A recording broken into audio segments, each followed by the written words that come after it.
A huge blue portal, around which many lightnings sparkled, opened in the sky above a city with tall buildings. The cataclysm brought a level system. A red system window appeared with the inscription LV. Many huge monsters came out of the portal. Above them there were red signs with levels. A winged dragon with level 130. A huge monster with 6 blue eyes with level 180. A creature without eyes and sharp teeth with level 146. A huge dragon with dark scales and orange eyes with level 200. The monster with red eyes opened its mouth wide, through which saliva flowed. Level 170 was shown on top of the system window. The level is an indicator that it appeared along with the monsters. Many people were running away from the monster along the road. There were system windows above them that showed level 1, 2 or 3. The level became an absolute indicator and an integral part of people's lives. The whole world revolved around levels. A gang of 2 people with gloomy faces walked through the city. The person in the middle had level 100. The other one nearby had 80. Other people with levels 5, 12, 6 and 1 walked along the street. The higher the level, the better. A huge monster that had no skin. Only meat, sharp fangs were visible in its mouth, and on its head there was a black helmet with 2 horns on top and 2 below. Its red eyes glowed brightly. Above it a red system window showed, level unknown, Nurgle. In front of the monster stood a man whose hair was tied up in a ponytail. He was holding a sword in his hands, looking at the monster and saying to go crazy. The guy with blonde hair raised his head in shock. Level 457 was written on the system window above him.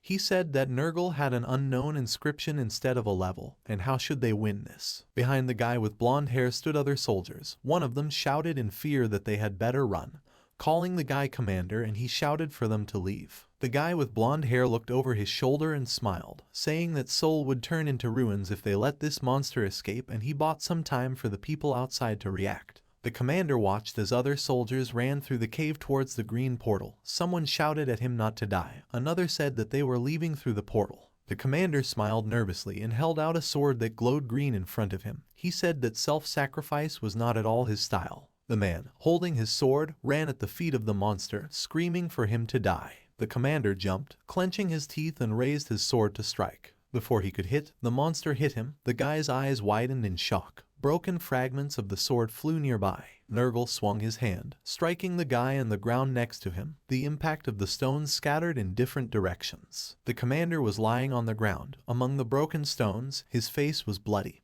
His eyes were closed. 3 system windows appeared above him, on which it was written, he received an attack that exceeded the strength level. The guard's armor was destroyed. 5% of his health points remained. The commander tried to get up from the ground while Nurgle looked at him. He muttered that if only the level was a little higher. With an evil smile, Nurgle began to bring his axe down on the guy who was lying on the ground. He looked up at the bright light from the monster's blow that was approaching his face and asked if this was the end. A bright flash of light flashed and the stones flew away. Standing above the commander was a man who blocked the blow of a Nurgle axe with a short dagger. A guy with blonde hair looked at this in shock. Beads of sweat ran down his pale face as he asked where this guy came from. The guy in the black hood held a golden dagger above him, blocking the blow, and the commander shouted, "Did he really stop the attack with the dagger?" Nurgle's face contorted with rage and the unknown guy grinned, saying that he had finally found him. A guy with dark hair and brown eyes smiled, looking at him, and asked why he was hiding in such a miserable dungeon.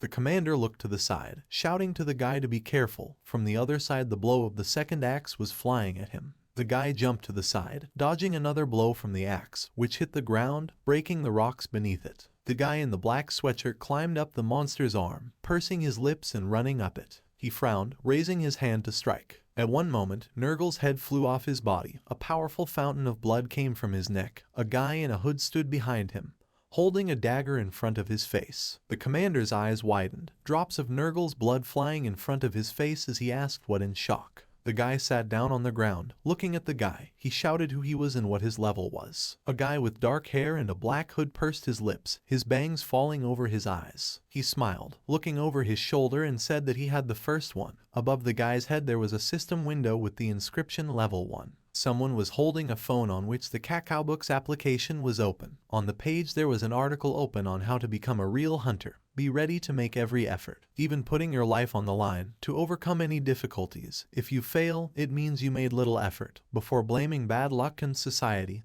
think about why you are so lazy. The guy with black hair threw the phone on the ground out of anger and shouted that this was not funny. He gritted his teeth and looked to the side. Behind him lay a bloodied monster. He looked at the bloody body of the green-skinned monster, which opened its mouth wide. The main character looked at him with pursed lips and thought that he was 7 years old. He lowered his head, standing near the wall, and thought that he had decided to become a hunter at the age of 20. But every year he became more and more disappointed. The guy with black hair sank to the ground, sitting on it and looking at the floor with a sad expression on his face.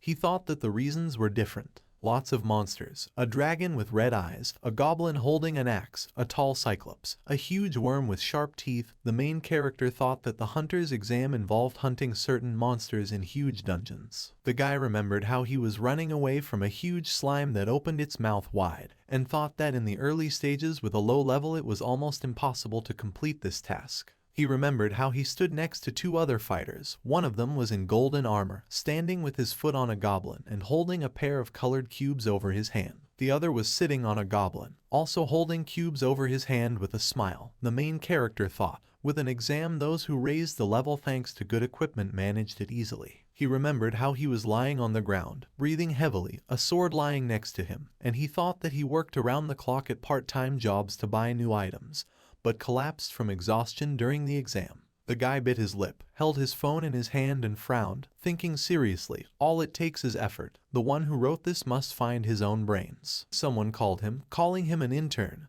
and the main character looked up. A man in gray armor and a red headband put his hands on his hips, shouting that he had defeated all the low-level monsters and was now chilling here. The system window showed the hunter leader. The guy with black hair looked at the man in fear and said that he had won. The man shouted in response that if he was finished, then let him return to the start and collect loot. Why was he sitting and staring at the phone? The man in the red headband clenched his teeth and raised his eyebrow, asking whether he wanted to avoid being taken to the boss's raid. The main character looked away and clenched his teeth, thinking displeasedly that he already takes those interns who are rich or have power, and let the man not try to deceive him. The guy got up from his seat and smiled, awkwardly scratched the back of his head, saying that he was already on his way. The man told him to be faster and young people in their time don't think at all. The main character ran through the dungeon, looking to the side at the man and mentally swore at him. 2 people stood next to the blue lightning, and the main character looked at them in surprise. A group of 8 people stood near the blue portal, some talking to each other, others just standing. The guy looked at them in surprise with raised eyebrows and said that he thought there were more people in the raid group and why were they messing around too. A guy with brown hair approached the main character, waving his hand and saying with a wide smile that this was the future ranker Lee Gong-woo. The guy looked at him joyfully, raising his hand and asked if he had raised the level today. The system window showed a classmate from high school, Kim Min-seok. Lee Gong-woo looked at the guy with a frown and said that he called him a future ranker, but he never said that he wanted to become one. The guy looked at the group of people at the portal and asked why the group was so small and only trainees remained. Kim Min-seok replied that didn't he hear from the leader. An unidentified ranked dungeon appeared, and the guild announced an urgent gathering. The guy with brown hair said that the first clearing could give good rewards, so they quickly abandoned this D-rank dungeon. Apparently they will clear it with trainees and 2 leaders. The main character turned to him in shock and said that's what it means. Kim Min-seok turned to the guy with a wide smile and said that they could participate, defeat the boss and level up. The 2 guys high-fived each other with smiles as they looked at each other. Lee Gong-woo nervously looked at the guy, frowned and asked which guild members were left, and if they decided to clear the D-rank dungeon with trainees, then their level should be high. Kim Min-seok smiled, raising his eyebrows and looking at him, said that he didn't hear that. He thinks they left someone competent. The boss of this dungeon self-destructs when his health gets too low. The main character thought about the many trainees and 2 level 100 hunters, thinking that even in the case of an urgent gathering, in order to clear a D-rank dungeon with 10 trainees, 2 hunters above level 100 would need to be left. The guy put his hand to his chin and looked down, thinking that this was the basic principle. He looked at the man with the weapon in his hands, who stood in the shadows. The blonde with a smug smile extended his hand in which he was holding a golden sword. He was wearing a golden breastplate, and Lee Gong-woo wondered if they could handle it. A guy with black hair approached the blonde and asked if he had already hunted this boss. He replied that this was his first time. The main character realized that one of the 2 guild members had no experience. With a nervous smile on his face, Lee Gong-woo asked if he participated in the raids. The guy answered him with a smile that this was his first raid and before he was only allowed to observe. He suddenly said that the guy was really worried. The blonde waved his sword in the air with a wide smile and told him not to worry. What he lacked in experience he made up for in his equipment. The main character thought it was Choi Yi-young. He is the grandson of the chairman of one of the best middle-class companies in Korea. His level is 55. Blonde with a smug smile, his golden armor was shining brightly. There was a system window on top with a level of 55. Lee Gong-woo frowned as he looked at him, and thought that not only did they leave the hunter below level 100, he was also a tourist who was dragged around the dungeons for money. The guy turned his gaze to the man who stood aside with his arms crossed on his chest, thinking that he could only rely on him. A man with brown hair and a beard, there were several scars on his face, and on top there was a system window with the inscription level 205. The guy thought that this was the second hunter of the guild. Theoretically, it would be enough to cover the lack of strength of Choi Yi-young.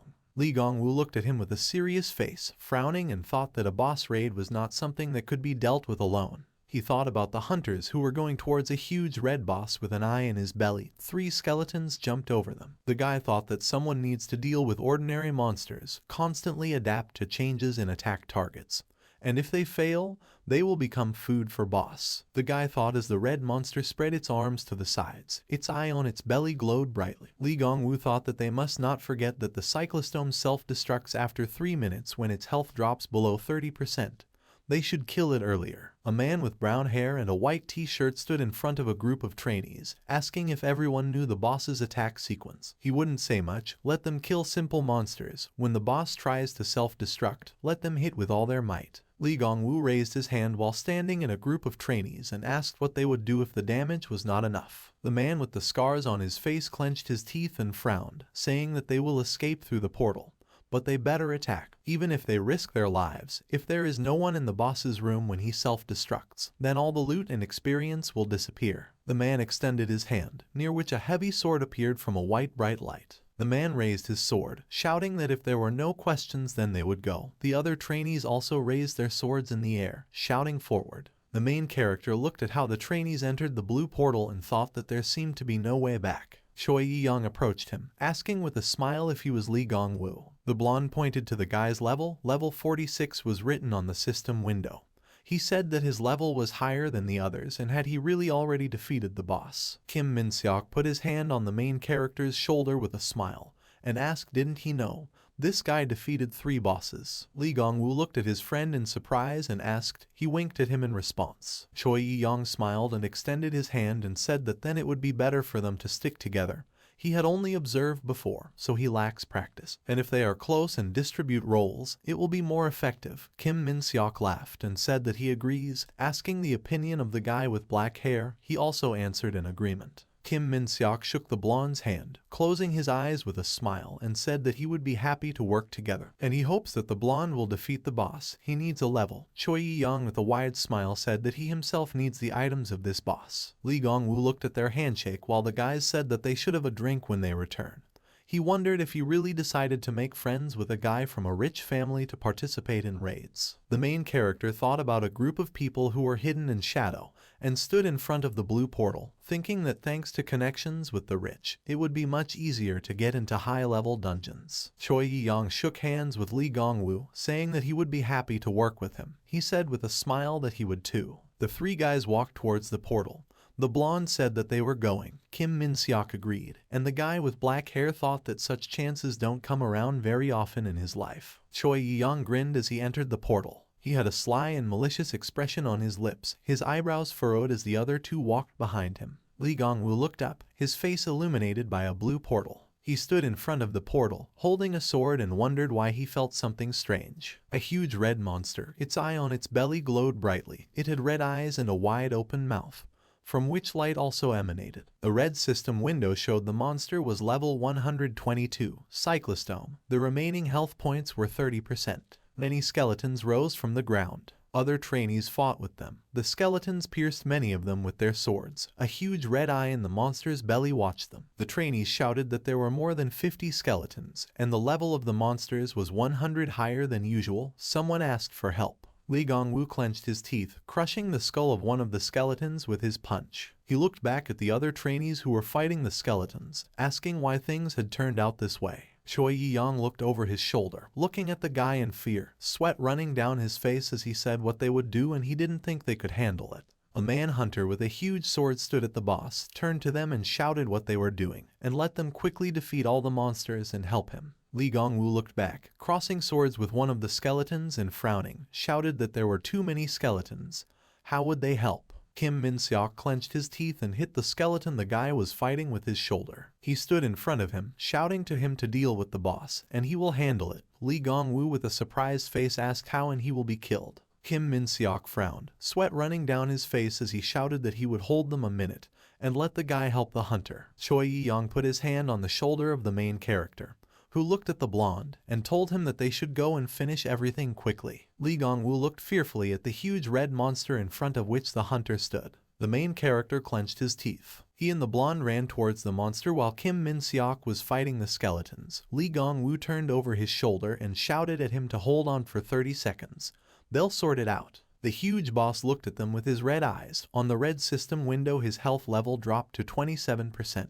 The hunter, Lee Gong-woo and Choi Yi-young hit the monster with their swords and the man with a beard turned on the two of them, asking why it took so long and let them hit harder. The dark-haired boy clenched his teeth, raising his sword above his head and striking the monster several times. On the red system window, the boss's health dropped to 23%. On the blue system window there was a timer that showed 50 left. The timer showed 48 left. Lee Gong-woo nervously looked up at his boss. Sweat was running down his face and he raised his hands, realizing that they would not make it in time. The guy turned to the hunter and said that this would not work, and he needed to leave. He frowned and answered him that they could handle it. Nothing was over yet. Lee Gong-woo looked at the man in shock with his mouth open and thought that he was crazy. They were not at a sports match, and they would all die if they continued. Someone shouted to the guy to be careful and he turned to the side. One of the skeletons swung his sword sharply, trying to hit the guy in the head, but he dodged the blow. There was a small cut on the guy's nose from which blood was flowing, and he looked to the side in fear. Lee Gong-woo slid his white sneakers on the ground. He screamed as he slammed his sword into the skeleton's chest, pushing it away. The skeleton fell to the ground, and the guy stood over it, swearing and shouting that he was almost killed. He looked up and a crowd of skeletons were running towards him, holding weapons and shields. The hunter looked at them in shock, standing next to the two guys and shouted what happened and why all the skeletons were coming here. One of the trainees was lying on the ground, closing his eyes and groaning in pain. Elsewhere, two more trainees were lying, one of them with his face buried in the ground, and the other lying on his back. The man with the scar on his face clenched his teeth and frowned at them, cursing. The man turned to the two guys and loudly shouted at them to take the wounded and leave. Lee Gong-woo clenched his teeth, looking at him in surprise, and Choi Yi-young opened his mouth in surprise, saying yes. One of the guys walked forward, but a sword stuck into his leg, piercing his leg right through, and a strong stream of blood flowed from the wound. Choi Yi-young closed his eyes and screamed loudly. A skeleton with a sword in his hands stood next to him. The main character turned at them in surprise. He yelled at the blonde to duck, and when he did, he slashed his sword into the skeleton's skull, punching it through. The manhunter turned over his shoulder at the two guys and shouted to them to follow him and he would clear the way. The main character turned to him and shouted okay. The hunter looked at Kim Min-seok, who stood in front of the two skeletons, and shouted to him that he would break the way and let him help. The guy agreed. A large group of skeletons stood in front of the blue portal, the hunter and Kim Min-seok standing in front of them with swords in their hands. Above the red boss's head on the system window it was written 19 left. Lee Gong-woo turned to him, standing next to the blonde and gritting his teeth, thinking that there was almost no time left and he would soon self-destruct. The guy picked up Choi Yi-young on his shoulders, holding his hands and telling him to hold on tight as he ran forward. Choi Yi-young raised his head with a guilty expression and apologized to the guy, saying that he was focusing too much on the boss. The guy frowned and told him that everything was fine and they would talk outside. Choi Yi-young looked at the guy with a gloomy expression, smiled slightly and asked if everything was fine. He lowered his head and closed his eyes as Lee Gong-woo ran forward, shouting yes and asking not to stop him from running. The hunter and Kim Min-seok stood at the blue portal, frowning and shouting to go faster. Lee Gong-woo threw the blonde man into their arms, asking them to grab him. Behind the guy with dark hair, the skeleton raised his sword to strike. The system window showed a countdown with 06 left. The main character sharply hit one of the skeletons with a sword on his chest, causing it to split. The countdown showed 04 left. The hunter and Kim Min-seok carried the blonde man, clenching his teeth while the main character ran behind them. Choi Yi-young suddenly grinned and called the guy. Lee Gong-woo looked at him in surprise and frowned. With a wide smile and a crazy look, Choi Yi-young raised his leg and said that he said everything was fine. The countdown showed 02. Choi Yi-young sharply kicked Lee Gong-woo in the chest and he flew back. The countdown showed 01 left. The main character, with a surprised expression on his face, flew back from the portal. Behind him stood many skeletons who raised their swords. The countdown showed. A huge powerful explosion took place in the cave, due to which many fragments of stones scattered to the sides. A child with black hair ran with a smile on his face. He called out to his mom and dad, running up to his dark-haired parents and holding his hands out to his mother. The main character, as a child, looked up with a smile and tugged at his mother's skirt, saying that he wanted to become a hunter. The woman smiled, looking at him and asked why, and would he really protect people from monsters? The boy raised his hands with a wide smile and closed his eyes, saying that he would earn a lot of money to give to his younger sister, repair the leaking roof in the house, and sell a car that was more than 10 years old. The woman lowered her head, looking at the child, and asked if this was true and this was his dream. The child looked at his parents with a joyful expression on his face and said that yes, he wants a beautiful wife, and for this he needs a lot of money. The man behind the woman smiled and laughed, saying that their son was such a realist, he called the boy. The child opened his eyes wide and raised his eyebrows, looking questioningly at his father, asking what. Suddenly the faces of the mother and father were distorted. Their eyes became dark, with white dots in the depths. The mother's mouth seemed empty, and the father smiled a wide, crazy smile. They asked why he then lay down. Lee Gong-woo suddenly opened his eyes, taking a sharp breath as he lay among a pile of broken stones. There were a lot of stones and bones above the guy, and he asked if he was alive. Stones near Lee Gong-woo fell down when he tried to get up, being overwhelmed by them, wondering why it was so dark, and he wasn't blind, and whether his body was okay. Someone's voice was heard, which called the guy, and he lay on the stones, looking questioningly at the stones. The hunter, Choi Yi-young and Kim Min-seok walked through the cave, the latter loudly calling the guy. The hunter looked at the many multicolored cubes on the floor and said that objects fell from the boss and he did not have time to escape. Choi Yi-young lowered his head and apologized with a guilty expression. He said that it was all because of him. Lee Gong-woo clenched his teeth as he heard this, sweat running down his face as he mentally cursed and thought that he was the one who pushed him. The stones above the guy trembled and fell down.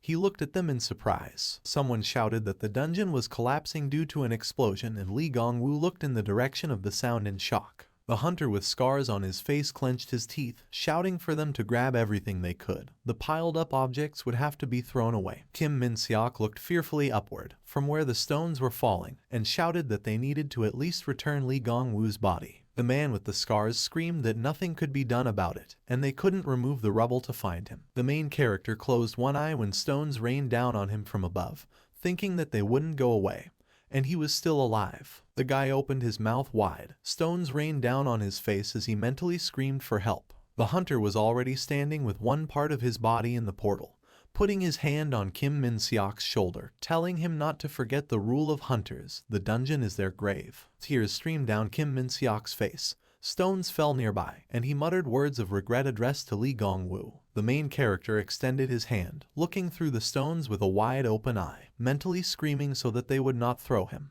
Many stones, large and small, fell down onto the cave floor as the dungeon collapsed. Lee Gong-woo's face contorted in fear, his mouth opened wide, his hair was disheveled, and his eyes were wide open. A pile of stones lay on the floor, dust was flying in the air. The main character opened his eyes slightly, lying under stones and fragments of bones, thinking at what moment everything went wrong. He lowered his hands, lying with a tired look, and thought that maybe when he did not ignore Choi Yi-young's seal when he became a trainee or even earlier, he wondered why the blonde pushed him. Out of hatred, or wanted the items that fall out of the boss. Why would such a rich man do such a thing? He thought that he should have refused to participate in the raid and gone home. The guy closed his eyes and thought that there were so many questions in his head. But no matter how much he regretted, nothing would change. The guy thought that he would definitely die here. Lee Gong-woo thought of his parents' distorted faces, with crazy smiles and empty eyes, who asked him if this is what he wants. The guy's eyes suddenly opened wide. He clenched his teeth and frowned, thinking that he could not die. The guy's mouth parted and he muttered, "Open the status window." A blue system window appeared above the main character's face, on which it was written, Status Window, Characteristics, Strength, 75, Intelligence, 32, Endurance, 67, Spirit, 43, Agility, 46, Perception, 22, Power, 30, Charisma, 19, Free points to distribute, 0, Health, 5 out of 69, 50, Mana, 120 out of 300. Lee Gong-woo looked at his health, saying that there were only 5 points left and he barely survived. The guy reached into his pocket, gritting his teeth and pulling out his phone. The guy turned on the flashlight on the white phone he was holding in his hand. He looked at the pile of bones and stones in front of him, wondering out loud if he could get out. Suddenly, a wind blew from somewhere while the guy was looking ahead.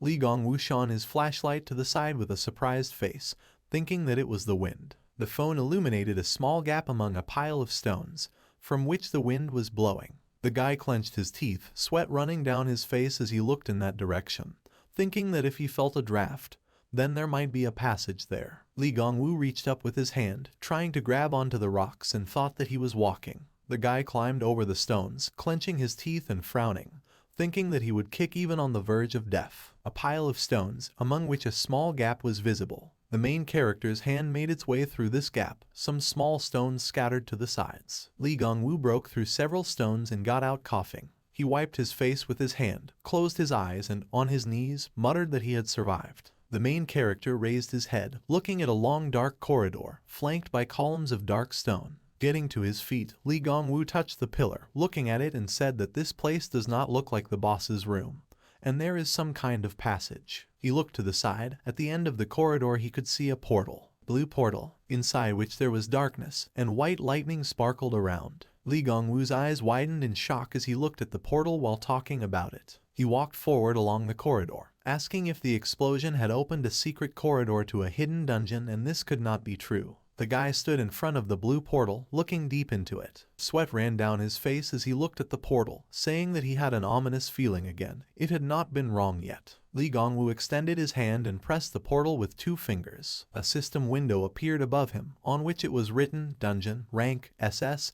does he want to enter? The guy's eyes reflected the letters SS as he thought about SS rank, the highest level of difficulty found. He thought that even the best of hunters would be wary of such places. Triangular table. Bottom to top was F rank, level 1 and above, E rank, level 30 and above, CD rank, 100 level and above, AB rank, 300 level and above, S rank, 400 level and above, SS rank level 600 and above. The main character's blue eyes widened and he frowned. The guy pursed his lips and ran back from the portal, sweat running down his face when he thought that he hadn't seen anything. He looked forward with a frightened expression on his face, pouting his lips, and thought that it would be better to die under the rubble than an SS rank dungeon. Suddenly, a huge stone fell in front of Lee Gong-woo and he stopped, looking up in fear. He looked at the huge stone in front of him and stammered and asked what. He raised his hand and screamed as many stones from the ceiling began to fall to the ground. The guy ran back to the portal as rocks fell his way, screaming to go crazy. He looked at the blue portal with lightning sparkling around it and shouted that he needed to enter it. Lee Gong-woo approached the portal with a fearful look, his face illuminated by the portal as he shouted to enter again.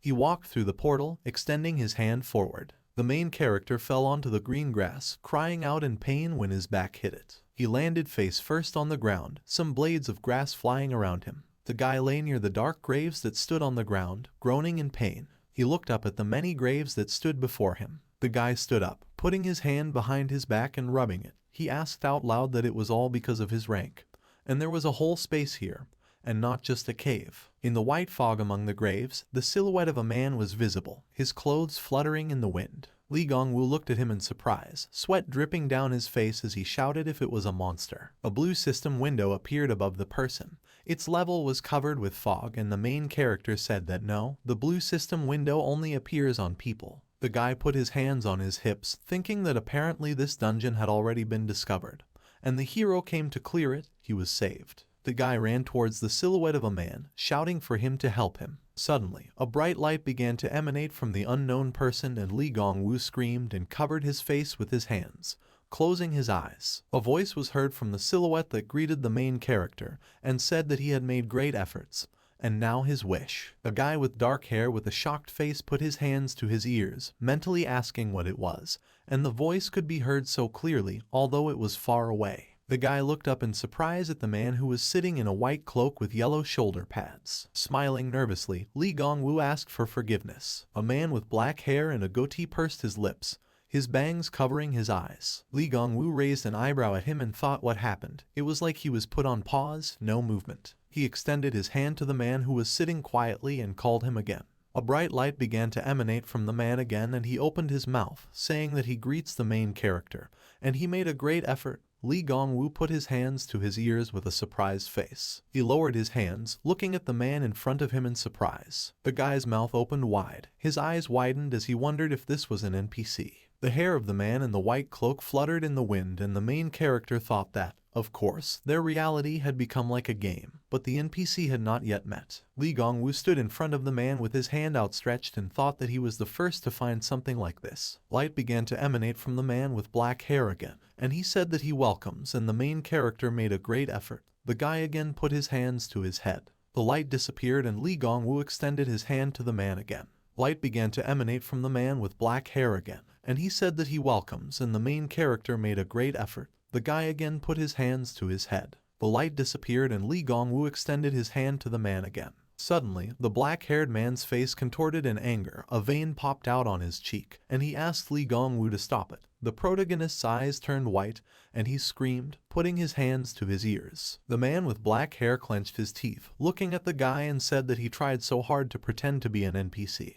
But he makes him repeat the same monotonous lines. It's annoying. The man looked at the guy who fell to the ground and asked what level. Level 46 was shown above Lee Gong-woo, and he answered that it was 46. The man clenched his hands into fists, standing over him, and said that he himself knows, or he thinks that his eyes are for beauty. He asked what he forgot here with such a level. The main character was sitting on the ground, saying that a lot of things happened. The man put his hand to his chin and replied that he did not understand anything and how this could happen. The main character smiled nervously, looked up at the man and asked who he was. The man raised his hands with a smile, raised his head and said that he was a type of local manager. In game terms, he could be called an NPC. Lee Gong-woo thought that he thought so. The guy got to his feet, looking at him, and asked to show the exit. The manager asked about the exit. The face of the man with black hair suddenly became serious, and he, looking at the guy, said that he was not there, and the only way to get out was to clear the dungeon.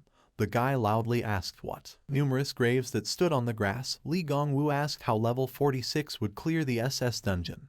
The man agreed with him. He tilted his head closer to the main character and smiled, telling him not to worry. And levels and health points hardly matter. The guy asked in surprise what this meant. The blue sky, along which the clouds were floating. The man said that he knows how difficult the SS dungeons are, and whether his level is at least 46, even 500, there is little chance, and only one thing plays a role here. The man with black hair smiled, looking at the guy, and wished him good luck. Lee Gong-woo's eyes widened and he asked in surprise about luck. The man with black hair spread his arms to the sides and told the guy that not everyone can enter here, that there are special conditions, and in this sense he is already quite lucky. The man closed his eyes with a smile and put his hand on the guy's shoulder, saying that who knows, maybe he will be lucky enough to clear the dungeon and get a hidden item. Lee Gong-woo asked sarcastically, with level 46 and 5 health points. The man with black hair turned away and looked at the watch on his wrist, saying that there was no time left, and he would like to help, but this is beyond his powers. Lee Gong-woo extended his hand to him and fearfully asked if he would just leave. The man flew into the air with a smile and looked down, advised Lee Gong-woo to try hard, and said that opportunities would open up if he did not give up. The grass in front of the main character was spinning, and he asked the man to wait a minute. Light began to emanate from the man again, and he opened his mouth and said that the guy had made a great effort. Here you can find the power he is looking for. Let him avoid death and discover the truth. Lee Gong-woo covered his face with his hand, squinting against the bright light as the man's voice continued to say that only one creature could save him. The guy opened one eye, clenching his teeth. A bright light fell on his face. A system window was flying above him, where it was written, "Quest, find a weapon." The guy looked at it while the grass flew around his feet. The system window on which the quest was written, "Find a weapon." The main character's hair was disheveled from the wind, and he raised an eyebrow when he saw the task and asked what. Lee Gong-woo raised his head upward when a man's voice was heard from the sky, who told him to better look at the sky carefully, saying that the precipitation here hurts. The guy stood on the grass with his hands clenched into a fist, looking at him questioningly and asking about him.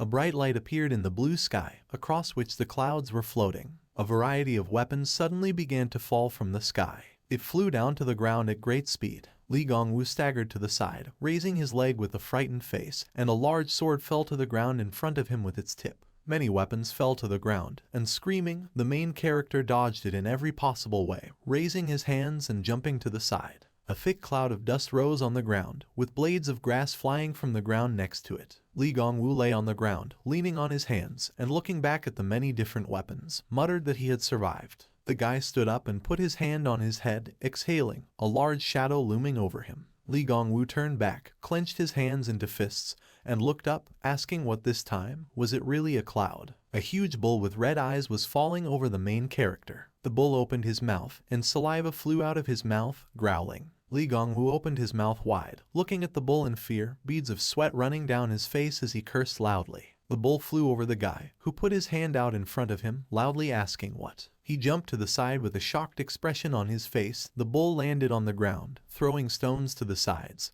A strong impulse passed through the ground from his blow, and the guy loudly asked what was happening. He fell to the ground with one leg raised and let out a cry of pain as dust rose into the sky. Li Gongwu gritted his teeth and squinted as dust flew in front of his face, his hair tousled by the wind. Li Gongwu was sitting on the ground, with a huge bull lying in front of him with his eyes closed among the destroyed ground. The guy looked at the bull in front of him. Above his muzzle there was a red system window that said level unknown. A giant bull. Li Gongwu thought about the unknown level. He opened his mouth, looking at the bull in surprise, eyes wide, and thought that the difference between their levels was more than 100.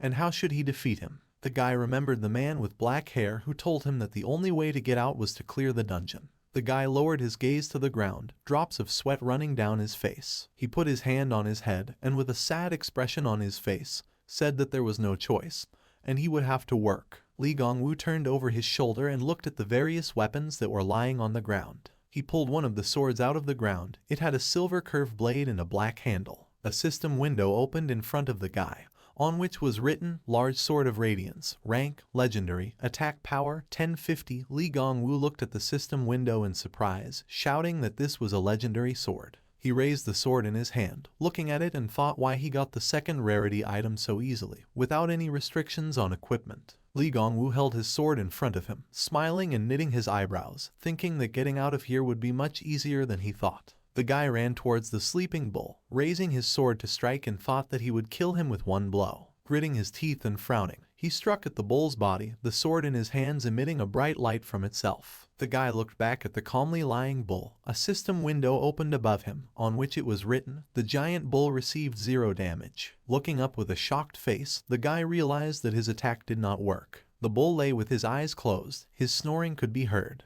Li Gongwu threw the sword aside and ran towards another weapon, a black axe with a golden blade. He thought that he had no time to think and needed to deal with the bull before he woke up from falling from the sky. The guy took the axe by the handle with both hands and lifted it from the ground, causing stones to fall from the axe. In front of the black axe with a golden blade, a system window opened, on which it was written, Barbarian Warrior Battle Axe, Rank, Legendary, Attack Power, 11-0, Special Passive Skill. Increase attack power increases by 1 for each point of strength. Additional attack power, 75. Li Gongwu hit the bull's body with an axe. A white light passed through the blow, and the guy thought that this time he would try a weapon with skill. A system window opened above the bull, on which it was written, The giant bull received 0 damage. The bull rose to his hooves, breaking the ground, and the guy looked up at him in shock, asking why. The huge bull stood up and looked at the main character with its red eyes while stones from the ground scattered to the sides. The huge bull frowned, looking towards Li Gongwu with red eyes. The guy smiled widely nervously, looking at the bull, and muttered a greeting to him. A huge bull with red eyes ran at the guy, while he screamed loudly and ran away from him with a scared look. The main character leaned his foot on the ground and slid along it. A male matador holds out a red rag at arm's length, and the bull runs past Li Gongwu, who stands in the same position away from the bull. He looks back at the bull and frowns, loudly asking for help. From the sky came the voice of a man who laughed and asked what kind of dance this was, and said that the form of his evasion was a real art. The guy raised his head at him and shouted, Hasn't he disappeared? Li Gongwu frowned, sweat dripping down his face, and he screamed that he would just laugh and watch him die. The man from the sky replied that he was not dead, and Li Gongwu's face was distorted with anger. A vein bulged on his cheek. He thought that if he got out of here, he would kill Choi Yi-yong, and this guy. The guy's eyes widened in surprise and he looked forward, his hair tousled by the wind. The main character clenched his hands into fists, thinking that when he was still at school, teachers kept repeating before exams that the answer lay in the assignment. The guy remembered the man's words, "Only one creature can save him." Lee Gong-woo looked at the many weapons scattered on the ground and thought that apparently the giant bull could only be defeated with one weapon. Swords, hammers, and other weapons lay on the ground stuck into the ground, and the guy thought that he could not understand which weapon was correct. The guy stood in the middle of the weapon. Looking at it, the blades glistened from the sun, and the guy thought that at first glance there were more than 1,000 weapons, and the giant bull would finish him off faster than he could check everything. Lee Gong-woo put his hands to his head, shouting which weapons are real. A voice from the sky said, it seemed he had no time left to think. A huge bull was running towards him behind the main character, and the guy turned at him in surprise. He grabbed many swords, holding them between his hands, and shouted that he would either guess right or die. Several swords, a hammer, and an axe flew at the bull's head, hitting his face. A lot of system notifications appeared above the running bull that the bull had taken 0 damage, and Lee Gong-woo screamed in fear as he looked at it. He leaned to the side, crossed his legs, and put his hand to his head. The bull ran away from him. Lee Gong-woo bit his lip and closed his eyes. His hair was disheveled, and the system window at the top had evasion written on it. A bull ran behind the guy, and a voice from the sky said that maybe it would be better for him to become not a hunter, but a matador. The huge bull raised its head and opened its mouth. He stood with his back to the guy and sharply waved his tail in his direction. Lee Gong-woo looked at it in fear. The guy swore and reached back to the shield, which lay on the ground and on which a skull was depicted. The guy, frowning, blocked the bull's blow with his shield, and a powerful impulse from the blow went through him. Covering his body with a shield, the guy flew up into the sky from the blow, with a white fog trailing behind him. He fell to the ground, hitting it several times. Stones scattered at the sight of his impacts. Lee Gong-woo rolled across the ground on his shield, tearing up the ground beneath him. He was lying on the shield, with his face buried in it. The system window above showed that he had equipped the shield of the fallen king. A special skill, damage absorption, was activated. The guy could not absorb all the damage. Among the dust and small stones, a system window appeared on which it was written, Health 0. All health points were lost. The shield was released. It could not absorb all the damage. Lee Gong-woo lay on the ground with his eyes closed and his mouth open, sweat dripping down his face.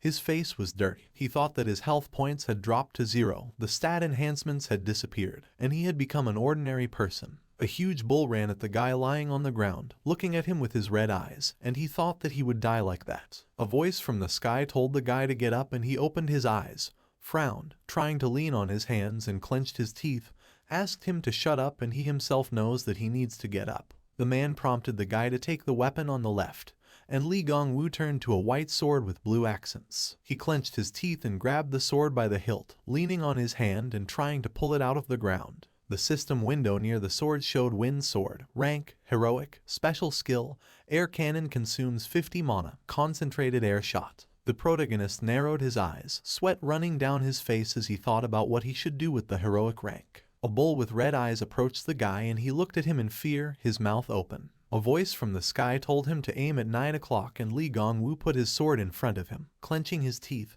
gusts of wind began to swirl around the sword. A strong and powerful stream of air shot out from the tip of the sword. The bull jumped to the side as the guy rolled across the ground from the wind that the sword created. Lee Gong-woo crashed into a tree, his mouth opening and drops of blood flying out. The guy let out a groan of pain. He fell to the ground under a tree, and the bull turned around at him, looking at the guy. Lee Gong-woo was trembling. His eyes were closing. His face was covered in blood. He thought that he had no health or mana left. His body was in terrible condition. He couldn't even run away. And was this really the end? He looked at one of the tree branches into which a golden dagger was stuck. A drop of sweat ran down the face of the guy who was lying on the grass as he looked at the dagger. He let out a surprised gasp. The dagger stuck into a tree branch. The guy stood up, leaning on his hand, and thought that the dagger could not get stuck at such an angle if it fell from the sky along with other weapons. The man in the sky said that he didn't say anything, and the guy found him himself, and Lee Gong-woo raised his head, looking at him. He clenched his teeth and groaned in pain as he placed his hand on his knee, trying to get up off the ground. The guy sharply pushed his feet off the ground, jumping. The dagger was no longer visible on the tree. 2 blows were visible on it, where a guy ran over it and took the dagger. Lee Gong-woo landed on one knee, head down, holding a golden dagger in his hand. The guy's hair fluttered with energy. He frowned at the dagger in his hand. It glowed with a bright golden light. The system window showed, rank, unknown. A contract is required to use the item. He found a weapon. Quest completed. New quest, defeat the giant bull to get a weapon contract. Above the main character stood a huge bull, which raised its head. A ball of lightning gathered between its legs. Other lightning sparked around the guy and the bull himself. Li Gongwu frowned, clenching his teeth, his hair flying, lightning sparkling nearby. He asked if everything would end if he succeeded, and the voice answered that everything was true. The huge bull ran at the guy while the ball of lightning became larger and larger between his horns. The bull's red eyes glowed brightly and he lowered his head. The guy thought that the skill, name and power of the dagger were unknown, and he could only pierce the bull and stick the dagger right into the top of its head. The voice asked if the guy could handle it, and Li Gongwu looked to the side, clenching his teeth, beads of sweat running down his face. He frowned as he looked at the bull, his face illuminated by sparks from the lightning, and he thought that there was no time to doubt. The guy extended his hand with a dagger forward, towards the bull, between whose horns a ball of lightning sparkled. He clutched the dagger with both hands. The protagonist's eyes glowed with a faint golden light, and he opened his mouth wide and screamed. The guy shouted that he wanted to live. The guy's eyes turned completely golden, casting a bright light. The bull also frowned and opened his mouth, looking at the guy. Li Gongwu jumped above him, pointing his dagger directly at the sphere of lightning between the bull's horns. He smashed the sphere with a dagger. Many lightning flashed around him as the guy pointed the dagger at the bull's head. The dagger glowed with a bright golden light as it approached the bull's head. There was a bright golden explosion, with many blue fragments flying nearby. The guy opened his eyes and groaned in pain. Above him he saw a white ceiling and black windows. Li Gongwu was lying on a white hospital bed. An IV was stuck in his arm. He mumbled what happened and whether he really died. A system window appeared above it, on which it was written, Quest, contract completed, training system activated. Complete 10 level increases. The guy looked at the words on the system window. The contract was completed. The training system was activated. Li Gongwu smiled, his eyes widening in surprise as he said that the clearing of the dungeon was a success. A girl in a school uniform and with brown hair tied in a ponytail entered the room, and the guy turned to look at her. She smiled widely and happily walked forward, calling the main character brother. Li Gongwu asked why she was also here and had she really also died. The girl looked at the guy angrily and shouted that no one had died. The girl went out into the corridor and shouted to her parents that the guy had woken up. A man with dark, slightly gray hair crossed his arms over his chest, and a woman with dark hair began to rise from her chair in surprise, asking what. The woman pushed the main character in hospital clothes in the back. She raised her hand and frowned, screaming how he managed to bring himself to this point. The guy frowned, looking at her and putting out his hand, shouting that it hurt, and asked his father to stop his mother. The man lowered his fist on his son's head and, frowning, asked why he should stop her. The guy let out a groan of pain. His father looked at him and said that in such danger you need to run away, and not stay until the very end. Li Gongwu looked at the man in surprise. He looked away, sadness appeared on his face, and he pursed his lips, thinking that his father was right and everything could end badly because he was trying to save Choi Yi-yong. He remembered carrying the blonde on his back and thought about what would have happened if he hadn't tried to pull the guy out. The main character remembered how Choi Yi-yong raised his leg with a crazy face, and thought that if he had cleared the way with Kim Min-seok, he would not have been pushed. The guy remembered how the blonde kicked him in the chest, thinking that it was actually Choi Yi-yong who was to blame, who simply took advantage of him. Li Gongwu remembered flying from the portal into a crowd of skeletons, thinking that he himself had given him an excuse. Li Gongwu bit his lip, his eyebrows furrowed, and the guy put his hand to his head, thinking that he should have suspected something was wrong when he approached him. The guy smiled nervously at his parents and closed his eyes, clenching his hand into a fist and saying that he returned unharmed. And don't let them worry, he will be more careful. His sister leaned over to the guy and smiled, saying that he better not become a hunter. The guy looked at her and asked why. He said that he would be more careful. The girl turned to her parents, who were standing with gloomy faces, and said that this was not the case. Li Gongwu thought that there really was some kind of problem. The guy stood up, walking towards the mirror, and his sister pulled the IV after him, pointing at the mirror with a nervous smile and saying, "Let him not be too surprised, and they will still love him."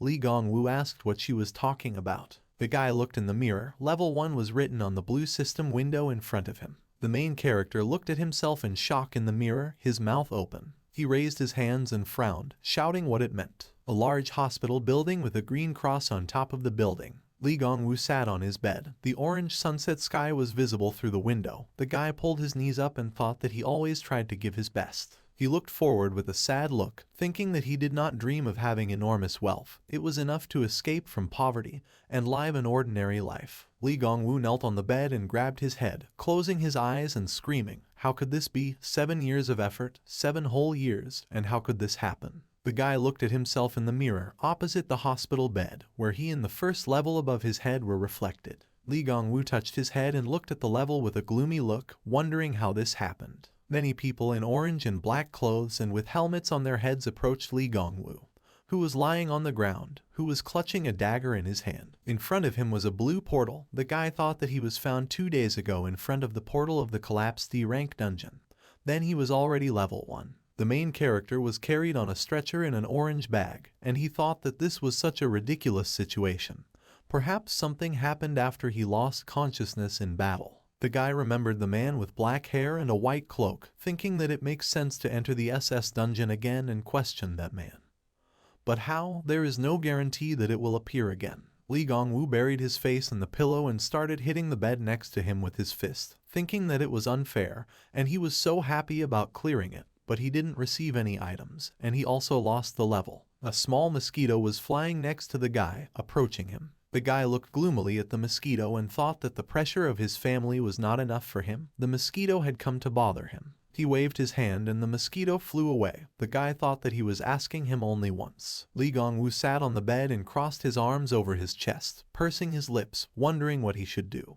And he did not do anything else, maybe take out a loan and hire hunters to raise the level. The mosquito flew towards the guy's ear while he thought that a lot of money would go away, but he didn't know any other way. The mosquito landed on the blanket, sitting there. Lee Gongwoo shouted a power slam and slammed hard next to him. His face contorted in anger and he shouted a power slam. The guy looked at his palm, which had a red mark left by a mosquito, thinking that this body had been fighting monsters for 7 years, and he couldn't let anyone underestimate him even though he had become the first level. A system window opened above the main character, and he looked at it, asking what was written there. The training system was activated. Many system windows opened, on which it was written, "Hunting for 10 monsters 1 out of 10. He receives a reward by hunting not even monsters. He caught a mosquito, received 1 experience point. He will not be able to receive experience for killing non-monsters after completing training. The level has been increased. He has earned 5 points. All status deviations have disappeared. Health and mana are restored." The guy's sister and mother ran into the room with worried faces, asking what had happened to him and what had happened. Lee Gongwoo looked over his shoulder at them, holding his hand up and said that his level had risen. His mom asked what he was talking about. The guy showed his palm, on which there was a red spot from a mosquito, and said that he caught a mosquito and the level rose. The sister approached the guy, putting her hand to his forehead and turning to his mother. She said that he did not have a temperature and maybe he should see a psychiatrist. The woman in pink clothes sadly said that they would do so. Lee Gongwoo frowned and looked at his sister, said that he was serious. The girl also frowned and pointed to the guy in the mirror, telling him to face reality. Lee Gongwoo looked at the mirror with a surprised face, where level 1 was shown above him. The guy looked up at the system window above him, loudly asking how this was possible. He scrolled through the system notifications, pursing his lips and thinking that he didn't think he had made a mistake. It said about leveling up. He was so excited that he missed 1 notification. The guy looked at the last system notification, which said, "The effect of the rookie Dagger contract has been activated. The level is reset to the first." Lee Gongwoo looked down at him, frowning, thinking about the rookie's dagger and whether this was the weapon he used to defeat the giant bull. And that was it. Lee Gongwoo looked over his shoulder at his sister and loudly asked where his dagger was. She asked if it was the one he was holding in his hand. She put her hand to her chin and looked up, saying that a person from the government had come to investigate. The main character grabbed his sister by the shoulders in shock, asking where the dagger was now. She looked at her brother in surprise and said that it was in the locker on the first floor. Lee Gongwoo ran towards the exit, cursing and frowning, and 2 girls turned to him with worried faces, asking where he was going. The guy clenched his teeth, a drop of sweat ran down his face, and he thought that this was a hidden object. And if you believe the words of that guy from the dungeon, then it was definitely a hidden object. He grabbed the door handle, opening it, and thought that these were only given to those who fulfilled special conditions, a powerful secret weapon. The door suddenly opened, hitting the main character on the head. He closed his eyes and fell to the floor, clutching his head, screaming in pain. Lee Gongwoo apologized, opening one eye slightly and looking up at the man who entered. Choi Yi-young stood there, in a gray suit and a bouquet of roses in his hands, who looked at the guy, and the main character said his name in surprise. The blonde smiled, looking at the guy, and said, "Is the patient already allowed to walk?" The guy sat in front of Choi Yi-young,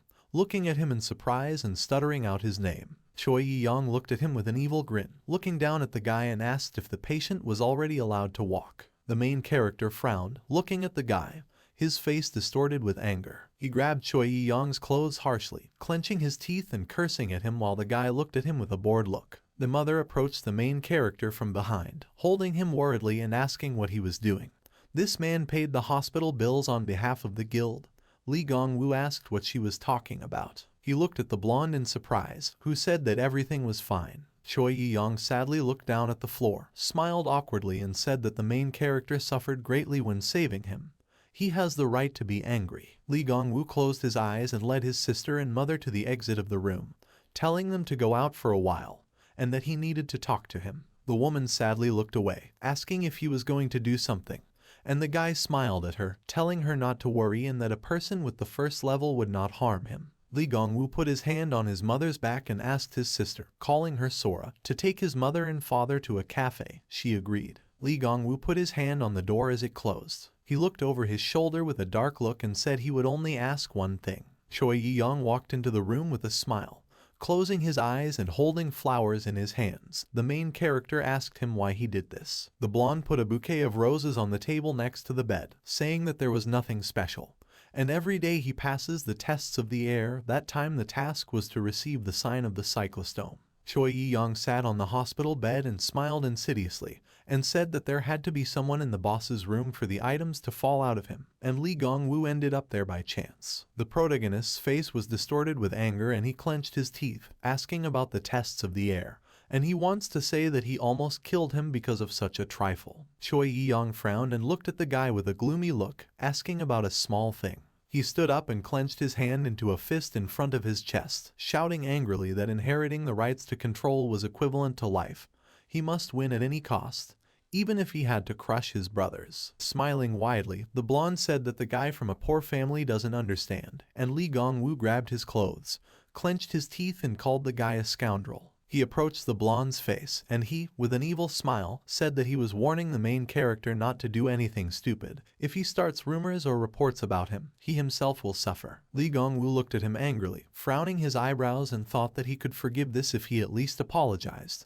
The guy asked what would happen if he told. The blonde's eyes narrowed slightly and he said that he should be ready for problems then. Choi Yi-young said with a big smile that the guy's sister looked good, and Lee Gongwoo raised his fist to punch. His fist moved towards the blonde's face to hit him. Suddenly, Kim Min-seok hugged him from behind with tears in his eyes, and the guy stopped with a surprised face. The guy with brown hair shouted that he was alive. Lee Gongwoo turned to his friend and angrily asked him to let him go. Kim Min-seok did not let go, whining and hugging the guy, while the blonde clapped and laughed with a smile, saying that he realized that they had a close relationship. Choi Yi-young walked to the door and turned to the main character, waved his hand, saying that he would like to talk again, but he would only get in the way, and they would see each other another time. Lee Gongwoo asked him to wait, turning around. The door to the room slammed behind the blonde. Kim Min-seok, with tears in his eyes, was still hugging the guy, leaning over, and he asked to let him go. "They are men." Sobbing, Kim Min-seok said what a difference, and he managed to think that he would never see him again. Lee Gongwoo pushed the guy with brown hair away from him and said that there is a difference, and let him move away.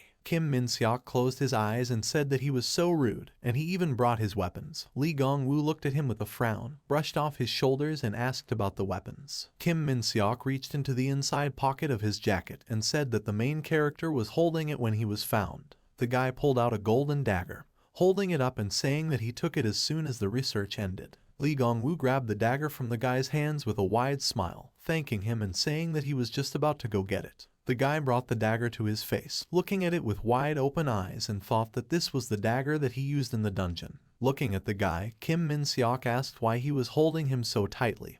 He looked frail. He turned to him and asked what the results of the study were. Kim Min-seok put his hand to his chin, looking at the dagger and said that it has a normal attack power of 100. No skills. Li Gongwu looked at the dagger, thinking that the hidden item of the SS dungeon is really worthless. He narrowed his eyes, looking at the dagger, and pursed his lips, thinking that this couldn't be true. The sky became dark and clouds floated across it. Li Gongwu looked at the dagger while sitting on the hospital bed. The dagger emitted a faint golden light and the guy said check. A system window appeared in front of the dagger, on which it was written, Novice Dagger, Rank, Mythical, Attack Power, 55-0, Skill, Level 1, Devastating Blow, activated when health is 0, it becomes invincible for 10 seconds, destroys the target regardless of the remaining no health points. A soul contract item. The effect of this item applies only to the contractor. Viewing information about the item is only available to the contractor. The effect of the soul contract.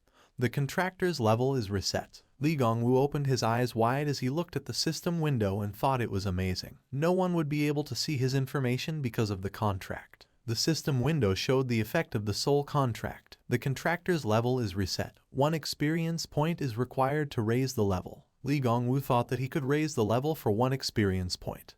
He imagined how he hit various monsters with a dagger. The system window above his head showed level 71 plus 1, level 72 plus 1, level 73 plus 1. Li Gongwu smiled widely, raised his eyebrows, and thought that the level would rise for each monster defeated. The silhouette of the main character, who stood with a dagger in his hand, a blue flame was burning behind him. He thought that the only downside was that the level indicator would be reset to the first.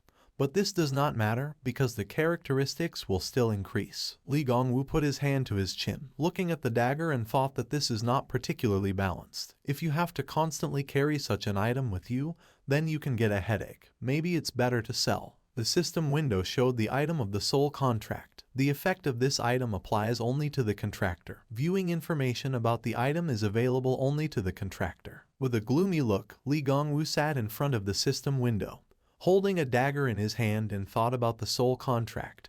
Only a contractor can use this item. The guy thought about his dead body, which was pale and covered in blood, thinking that if he wants to sell it, then the contract must be broken, and this will happen only in case of death. Li Gongwu fell with his head on the pillow on the bed and cursed out loud, saying that he could not break the contract at the cost of his life. He would have to go hunting alone. The guy put his hand under his head, looking at the dagger, and thought that if he used it correctly, he could cope with rank B dungeons, a very profitable option in the long term. The system window showed Cataclysm Novice Hunter's set is 1 of 5. 2 set items, acquisition of special skill 1. 3 items of set, acquisition of special skill 2. 4 items of set, acquisition of special skill 3. 5 items of set, unknown. Li Gongwu lay on the pillow, looking at the system window above him, thinking that the problem was that his item was not the only one, and if anyone found another item, he thought that he might be killed to get the whole set, imagining Choi Yi-young's crazy face with a wide smile. Li Gongwu looked away, sadness showing on his face, thinking that someone could act like Choi Yi-young. The guy sat on the bed and crossed his arms over his chest, thinking that the situation could be serious and it was better to hunt alone. He looked at the exit door from the hospital room and thought that first he needed to finish his training. A small mosquito landed on the fabric. Li Gongwu ducked down and hit a mosquito that was sitting on the carpet. The system window showed hunting 10 monsters 2 out of 10. The guy hit the mosquito on the wall with his palm. The system window showed 3 out of 10 monsters, and then hit the mosquito on the couch. The system window showed 4 out of 10. Another 4 mosquitoes were swatted. Above them there were system windows that showed 6 out of 10, 7 out of 10, 8 out of 10, and 9 out of 10. Li Gongwu swatted the last mosquito with his palm. The system window showed hunting for 10 monsters, 10 out of 10. Another system window appeared, on which it was written, training is completed, you need to check the rewards. Li Gongwu smiled as he looked up and raised his palm, wondering if this was all. The guy looked around, looking around the room, and thought about how he could check the reward. He noticed a strange shadow on the floor next to him. A large golden chest flew from above, and Li Gongwu looked at it in shock, opened his eyes wide, and shouted that he was falling again. Screaming loudly, Li Gongwu jumped to the side, the chest landing on the floor, kicking up dust. On the ground, among the white dust, stood a large chest, in the center of which was a bright orange crystal. Li Gongwu was sitting on the floor, covering his face, with a huge chest standing next to him. The guy wipes his face with his hand and, getting up from the floor, says that something is always falling from above. He looked at the chest with an orange crystal in the middle, saying that it felt like gold bars were lying there. Li Gongwu with an enthusiastic face, blushing slightly, the guy said that means he can become rich even without going to the dungeon.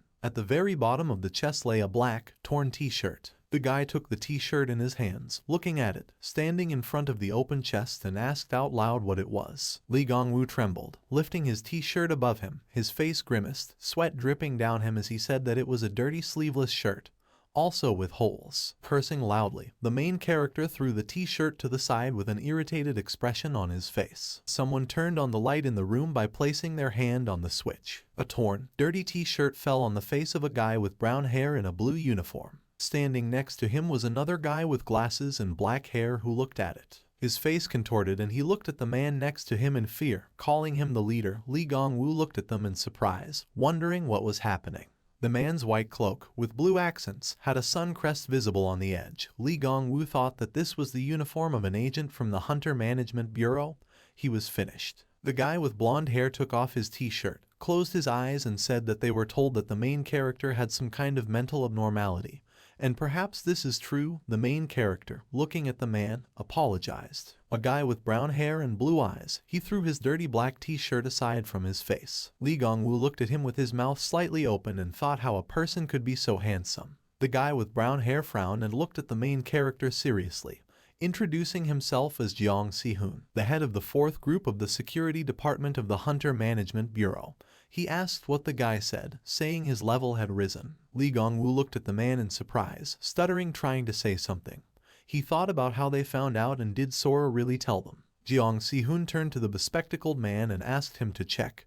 He pulled out a yellow device from his inside pocket, agreeing. A man with black hair walked up to the main character, turning on the device, and Li Gongwu was surprised to think that it was a performance meter. Li Gongwu nervously looked down at the yellow device that was in front of him, pursing his lips. The man with glasses removed the device from the guy, saying that level 1, strength 75, agility 46, intelligence 32, the same indicators as in the last test. A yellow device with a blue panel in the hands of a man.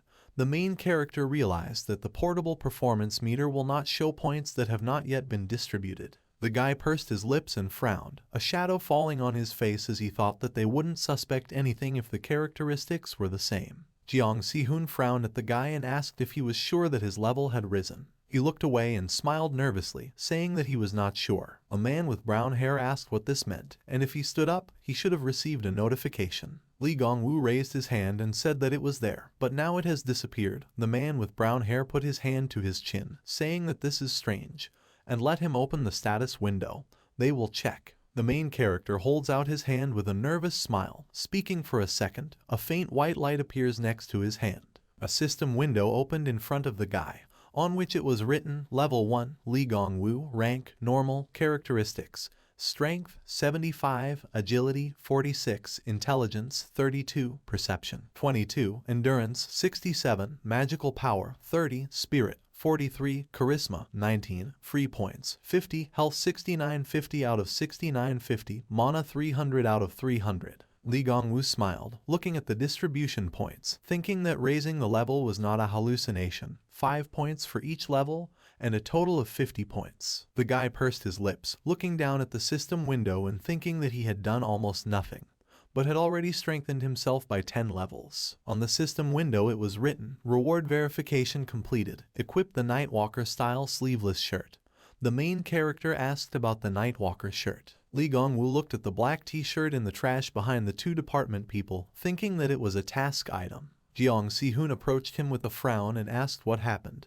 Did he really find the notification? The guy looked at him in surprise and said no, nothing like that. A man with brown hair looked at the guy with a gloomy look and asked why, then he froze in a stupor. Li Gongwu raised his index finger, smiled nervously and said that he wanted to take the shirt back. He thought Jiang Si-hoon was being pushy. The main character took a shirt out of the trash, bent down, and the man asked him if he wasn't going to throw it away. The main character said that he changed his mind. He felt sorry. Li Gongwu smiled nervously and closed his eyes, holding a black torn t-shirt in front of him, sweat dripping down his face, and said that you need to take care of things and reuse them. The other 2 men silently looked at the guy who was holding a dirty t-shirt in front of him. The man with glasses leaned towards the leader and, putting his hand to his face, whispered to him that he would call the doctor. And he couldn't believe that he had special abilities or skills. Jeong Si-hoon said that he thought so too. The main character looked at them, thinking that he hears them. Lee Gong-woo smiled nervously, his eyes wide when the leader called out to him. The man with brown hair looked at him with a gloomy look, frowning, and said that this time they will leave. But if he awakens or any strange abilities appear, let him immediately report to the bureau. He will be punished according to the hunter law, if caught abusing force. The door slammed behind the two men, and looking at it, the guy mentally exhaled. Lee Gong-woo pursed his lips and frowned, thinking that at first glance they seemed honest, but they would definitely take the item away if they found out about it. The guy looked at the black torn t-shirt in his hands and thought that he would hide it until the end. The guy put on a black t-shirt. Closing his eyes, a blue system window appeared next to it, on which it was written, "Holy sleeveless shirt in the style of a night tramp, rank, normal, defense, 20, soul contract item." Another system window appeared, on which it was written, "He equipped a sleeveless shirt in the style of a night wanderer, reward, promotion stone, you need to insert the stone into a suitable item if you want to use it." Lee Gong-woo turned around and a bright green stone fell to the floor behind him. A green stone lay on the ground, faint green energy emanating from it. The guy took it in his hand, lifting it, and looking at the stone from top to bottom. He thought that it was a promotion stone and that this was the first time he had heard about such a system. Lee Gong-woo brought the stone to the shirt and it immediately went inside it. Green energy glowed around the shirt. The stone completely disappeared into the guy's shirt, leaving a faint green glow behind. Suddenly, the torn t-shirt shone with a bright green light on the guy's body, and he lowered his gaze in surprise, opening his mouth wide. The holes in the shirt began to glow green, tightening on her. A system window opened in front of the main character, on which it was written, "Nightwalker t-shirt, rank, high, defense, 50, skill, level 1 stealth, hides the user, cancels on hit, consumes 30 mana every 10 seconds, soul contract item." Lee Gong-woo looked at the system window in front of him in surprise, with his mouth parted, and thought that the defense had increased, and the skill had also been added. He looked at the system window, which said, "Skill, level 1 stealth, hides the user, cancels on hit, consumes 30 mana every 10 seconds, soul contract item." The guy frowned, bringing his face closer to the system window, and thought about stealth, and would he really become invisible? A very useful skill. The guy clenched his hands into fists, standing in a black t-shirt, and thought how much money he could get if he sold it, even if this t-shirt were not the subject of a contract. Lee Gong-woo pulled down his white pants, saying that he would conduct an experiment. The guy's pants and underwear were lying on the floor. The main character looked at himself in the mirror. His figure became translucent, and above him there was a system window on which it was written, "Stealth." Lee Gong-woo looked into the mirror in which he was not reflected and said that this is a terrible force. The guy raised his hands, looking at them, and said that he sees the body, but is not reflected in the mirror. The guy looked at his pants and underwear thrown on the floor. He picked up his underwear, the edge of which had become transparent, taking it in his hand and looking at it. He said that only what he touches becomes transparent. The guy reached out with his hand to the dagger, saying that now Lee Gong-woo put his hand to his chin, looking at the translucent dagger in his hand, and said that it had become invisible and he needed to check everything. A system window appeared on which it was written, "Mana points are over, the skill is cancelled." Lee Gong-woo looked surprised at the visible dagger in his hand, his body slowly becoming normal. He smiled widely as he looked down at the dagger and said that although he was thrown back to the first level, he now has a strong dagger in disguise. Lee Gong-woo clenched his hands into fists and sat down a little, closing his eyes. He laughed and shouted that this was amazing. Suddenly Sora came into the room and said that people from the bureau had come. But the girl did not have time to finish. She looked at her brother, who was standing in a t-shirt, crouched, and fell silent in shock. A white hospital building with a green cross. Sora loudly shouted to her parents that the main character should be sent to a psychiatric hospital. He told her that she had understood everything wrong. The man in black sneakers stepped on the ground, whiteness flying around his feet. The guy in the black jacket put his hands in his pockets, walking along the road, on which large cracks were visible. In some places grass was sprouting. The guy in a black mask, a black cap and dark hair, a hood was put on his head. In front of him was a large city. The houses in it looked abandoned. Grass had grown on the buildings. Fog was flying across the ground. A system window appeared above the main character in a black hood and mask, on which it was written, "Defeat the boss monster 0 out of 5. Lee Gong-woo looked up at the system window, thinking that the tasks appeared after he upgraded the sleeveless shirt. The guy walked forward along the road, thinking that now ordinary mosquitoes would not be suitable for increasing the level. The guy stood around the corner, looking out. There was a checkpoint between the buildings. There were 2 guards in white and blue clothes standing next to the gate on both sides. The guy thought that he needed to defeat the monster. 2 guards stood at the gate, looking forward with serious faces. Li Gongwu peeked around the corner, looking at them, and thought that the entrance was being closely watched. These were people from the bureau, taking a fee, although they were not helping in any way.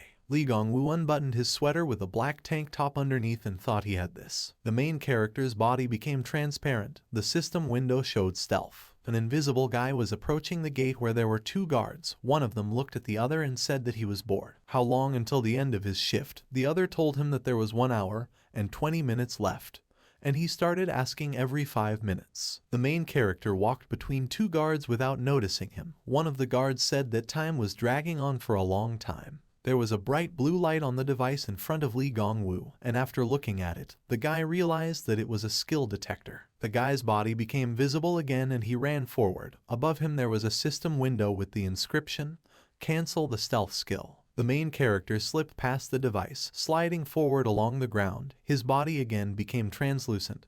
The system window showed the stealth skill. There were 3 blue portals open on the street, and people were standing in line next to them. Invisible Li Gongwu stood in one of the queues, looking back and thinking that it is noisy here, and why so many people go to the D-rank gate, and on ordinary days not even flies flock here. A system window opened in front of the guy, on which it was written, 50% of mana has been used. The stealth skill will be cancelled in 40 seconds. Li Gongwu ran next to the store window, thinking that he needed to go into any dungeon. A notification came to his phone in his pocket and the guy looked in his direction, asking what? Chat of the Hunter Management Bureau. In the first message it was written, failure to clear a rank B dungeon. The portal is opening. In the second message it was written, emergency message from the Hunter Management Bureau. Failure to clear a rank B dungeon. Emergency assistance from hunters and agents in the surrounding areas is required. Location, Cafe Donna, exit 12 of Gangnam Station. Li Gongwu was looking at the phone, asking about exit 12. One of the windows behind the guy broke and a green monster came out of it. The guy's eyes widened and he turned back in surprise, glass shards flying next to him.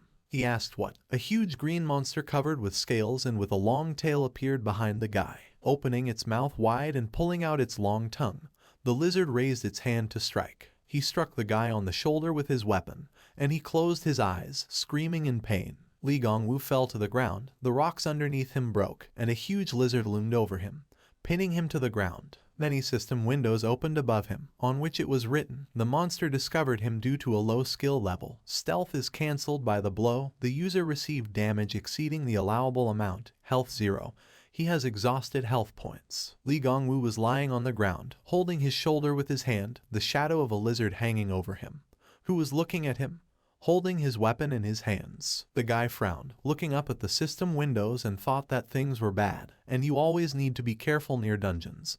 He neglected it because of the skill. System windows appeared above the main character, on which it was written that the condition of a destructive blow was met. He becomes invincible for 10 seconds, destroys the target regardless of the remaining health points. The guy rose to his feet, leaning on his hand and looking at the lizard.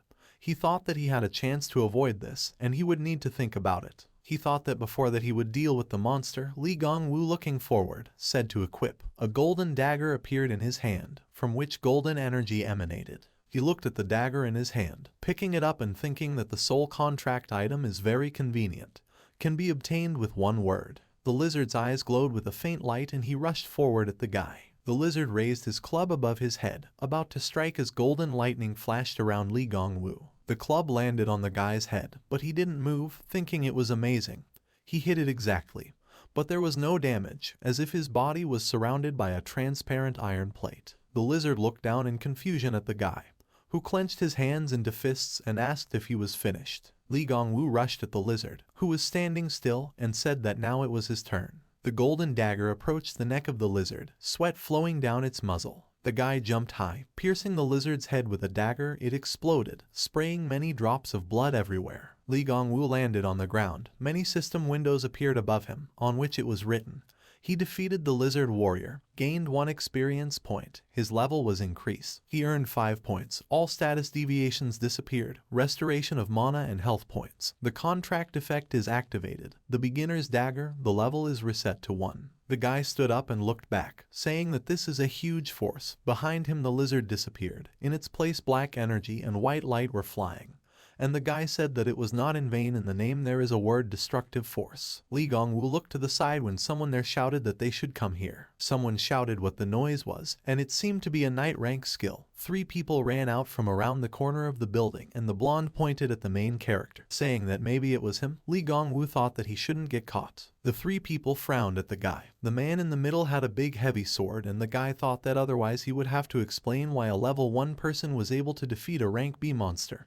Everyone might find out about the hidden item. The guy frowned and ran back, thinking that he would hide first. 3 people ran after him. Another lizard in red armor jumped out of the window above the main character, and the main character looked at him in surprise. The lizard hit the guy on the head with his club, and it made the cap fly off his head. Li Gongwu's body shone with golden light and a system window appeared above it, on which it was written, "The effect of invincible, no damage received." The guy frowned, looking at the lizard and thought that he had 1 more second left. The lizard looked at the guy in confusion, squealing. Li Gongwu sharply hit the lizard with a dagger and it glowed with a bright white light, around which black energy flew. The system window showed that the effect of the destructive blow was over. Li Gongwu turned over his shoulder. 3 people were running towards him, shouting that he had killed a lizard warrior with 1 blow. Another said that perhaps this was not a hero, but definitely a knight. The main character looked up, looking at the system window, on which there was level 1. The man behind shouted that he had a level with 1 number 1, but it didn't seem to him. Li Gongwu mentally cursed and quickly ran away from 3 people. The group looking at him shouted that he was running away,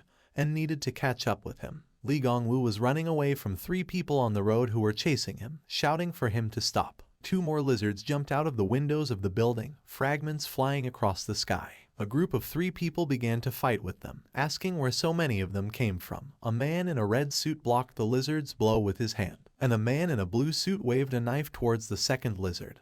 But he dodged. One of the group shouted how he managed to kill them with 1 hit. The man in the blue suit turned forward, blocking the blow of the lizard's club with his sword. He asked where the captain was going. The man with red hair turned to the guy and said that he would catch the main character while they dealt with it here. The man ran after Li Gongwu, putting his sword on his shoulder and shouting at him to stop. The guy turned around at him and thought, that's what stuck him. A group of 4 people appeared in front of the main character. A man with red hair shouted to the group to catch the level 1 guy, and they looked up, asking about the first level. A system window appeared above Li Gongwu, which showed the stealth skill, and he ran straight towards the group of 4 people. The guy disappeared in front of the group and they looked ahead in confusion. They looked around as the translucent figure of Li Gongwu ran past them. Someone from the group asked what happened and he was here. Another said that it was stealth and if there were people with high perception. A man with red hair frowned at the group of people and loudly asked them why they missed him. A man with black hair and a red cloak said that he used stealth and how they could see him. Another bald man asked why he was following him.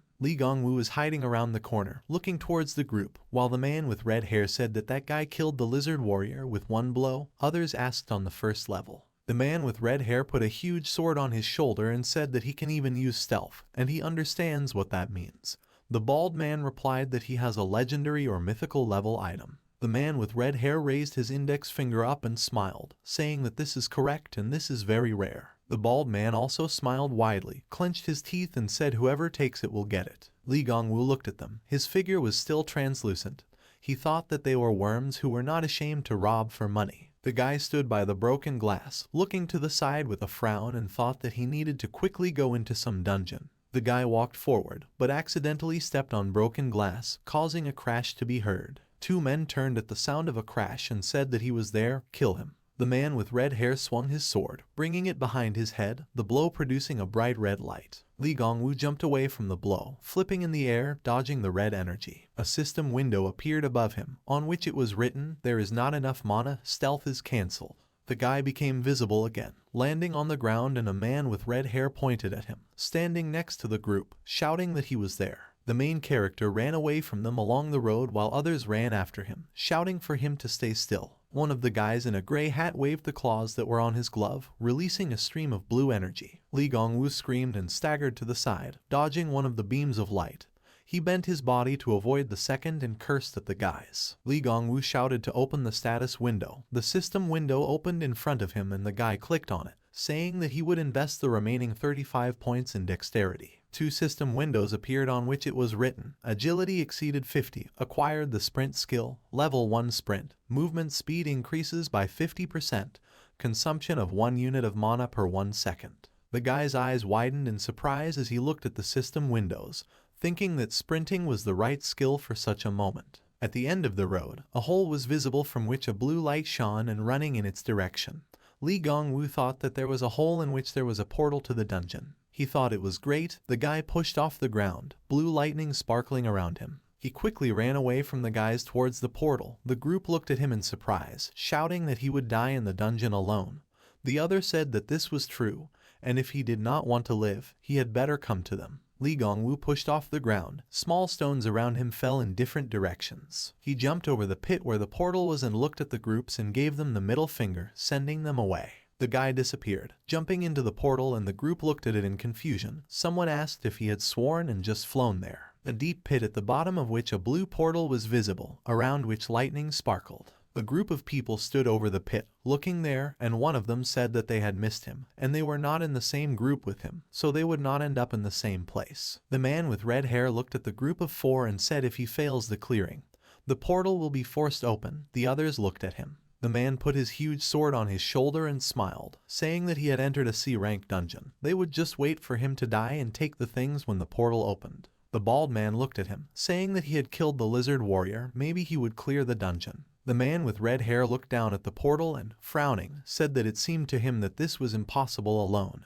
He had already been to this dungeon. It was special. The man with red hair smiled evilly, looking down at the portal, and said that the main character would definitely not survive. Many system tables appeared on which it was written, Dungeon, Rank C, go through the portal to enter. He entered the dungeon. Prepare for the task. Li Gongwu flew down, raising his hands and screaming loudly. There were stone walls around him. The guy landed on the floor and groaned in pain, jumping to the side. He rubbed his back and closed his eyes, removing the mask from his face with his other hand. The guy said that this didn't happen even in an SS-ranked dungeon, and why should he carry a parachute with him? He looked up. He was surrounded by walls, and a bright white light was visible above. The guy turned his head, looking at the stone wall. He looked the other way, looking at other stone walls. Li Gongwu stood in the middle of the hall, got to his feet and asked if this was really a dungeon. So quiet, no monsters, no signs, no exit. A system window appeared above him, on which it was written that the task would begin in 10 seconds. You need to prepare for battle. Li Gongwu adjusted the cap on his head, frowned and said to equip. A golden dagger appeared in his left hand.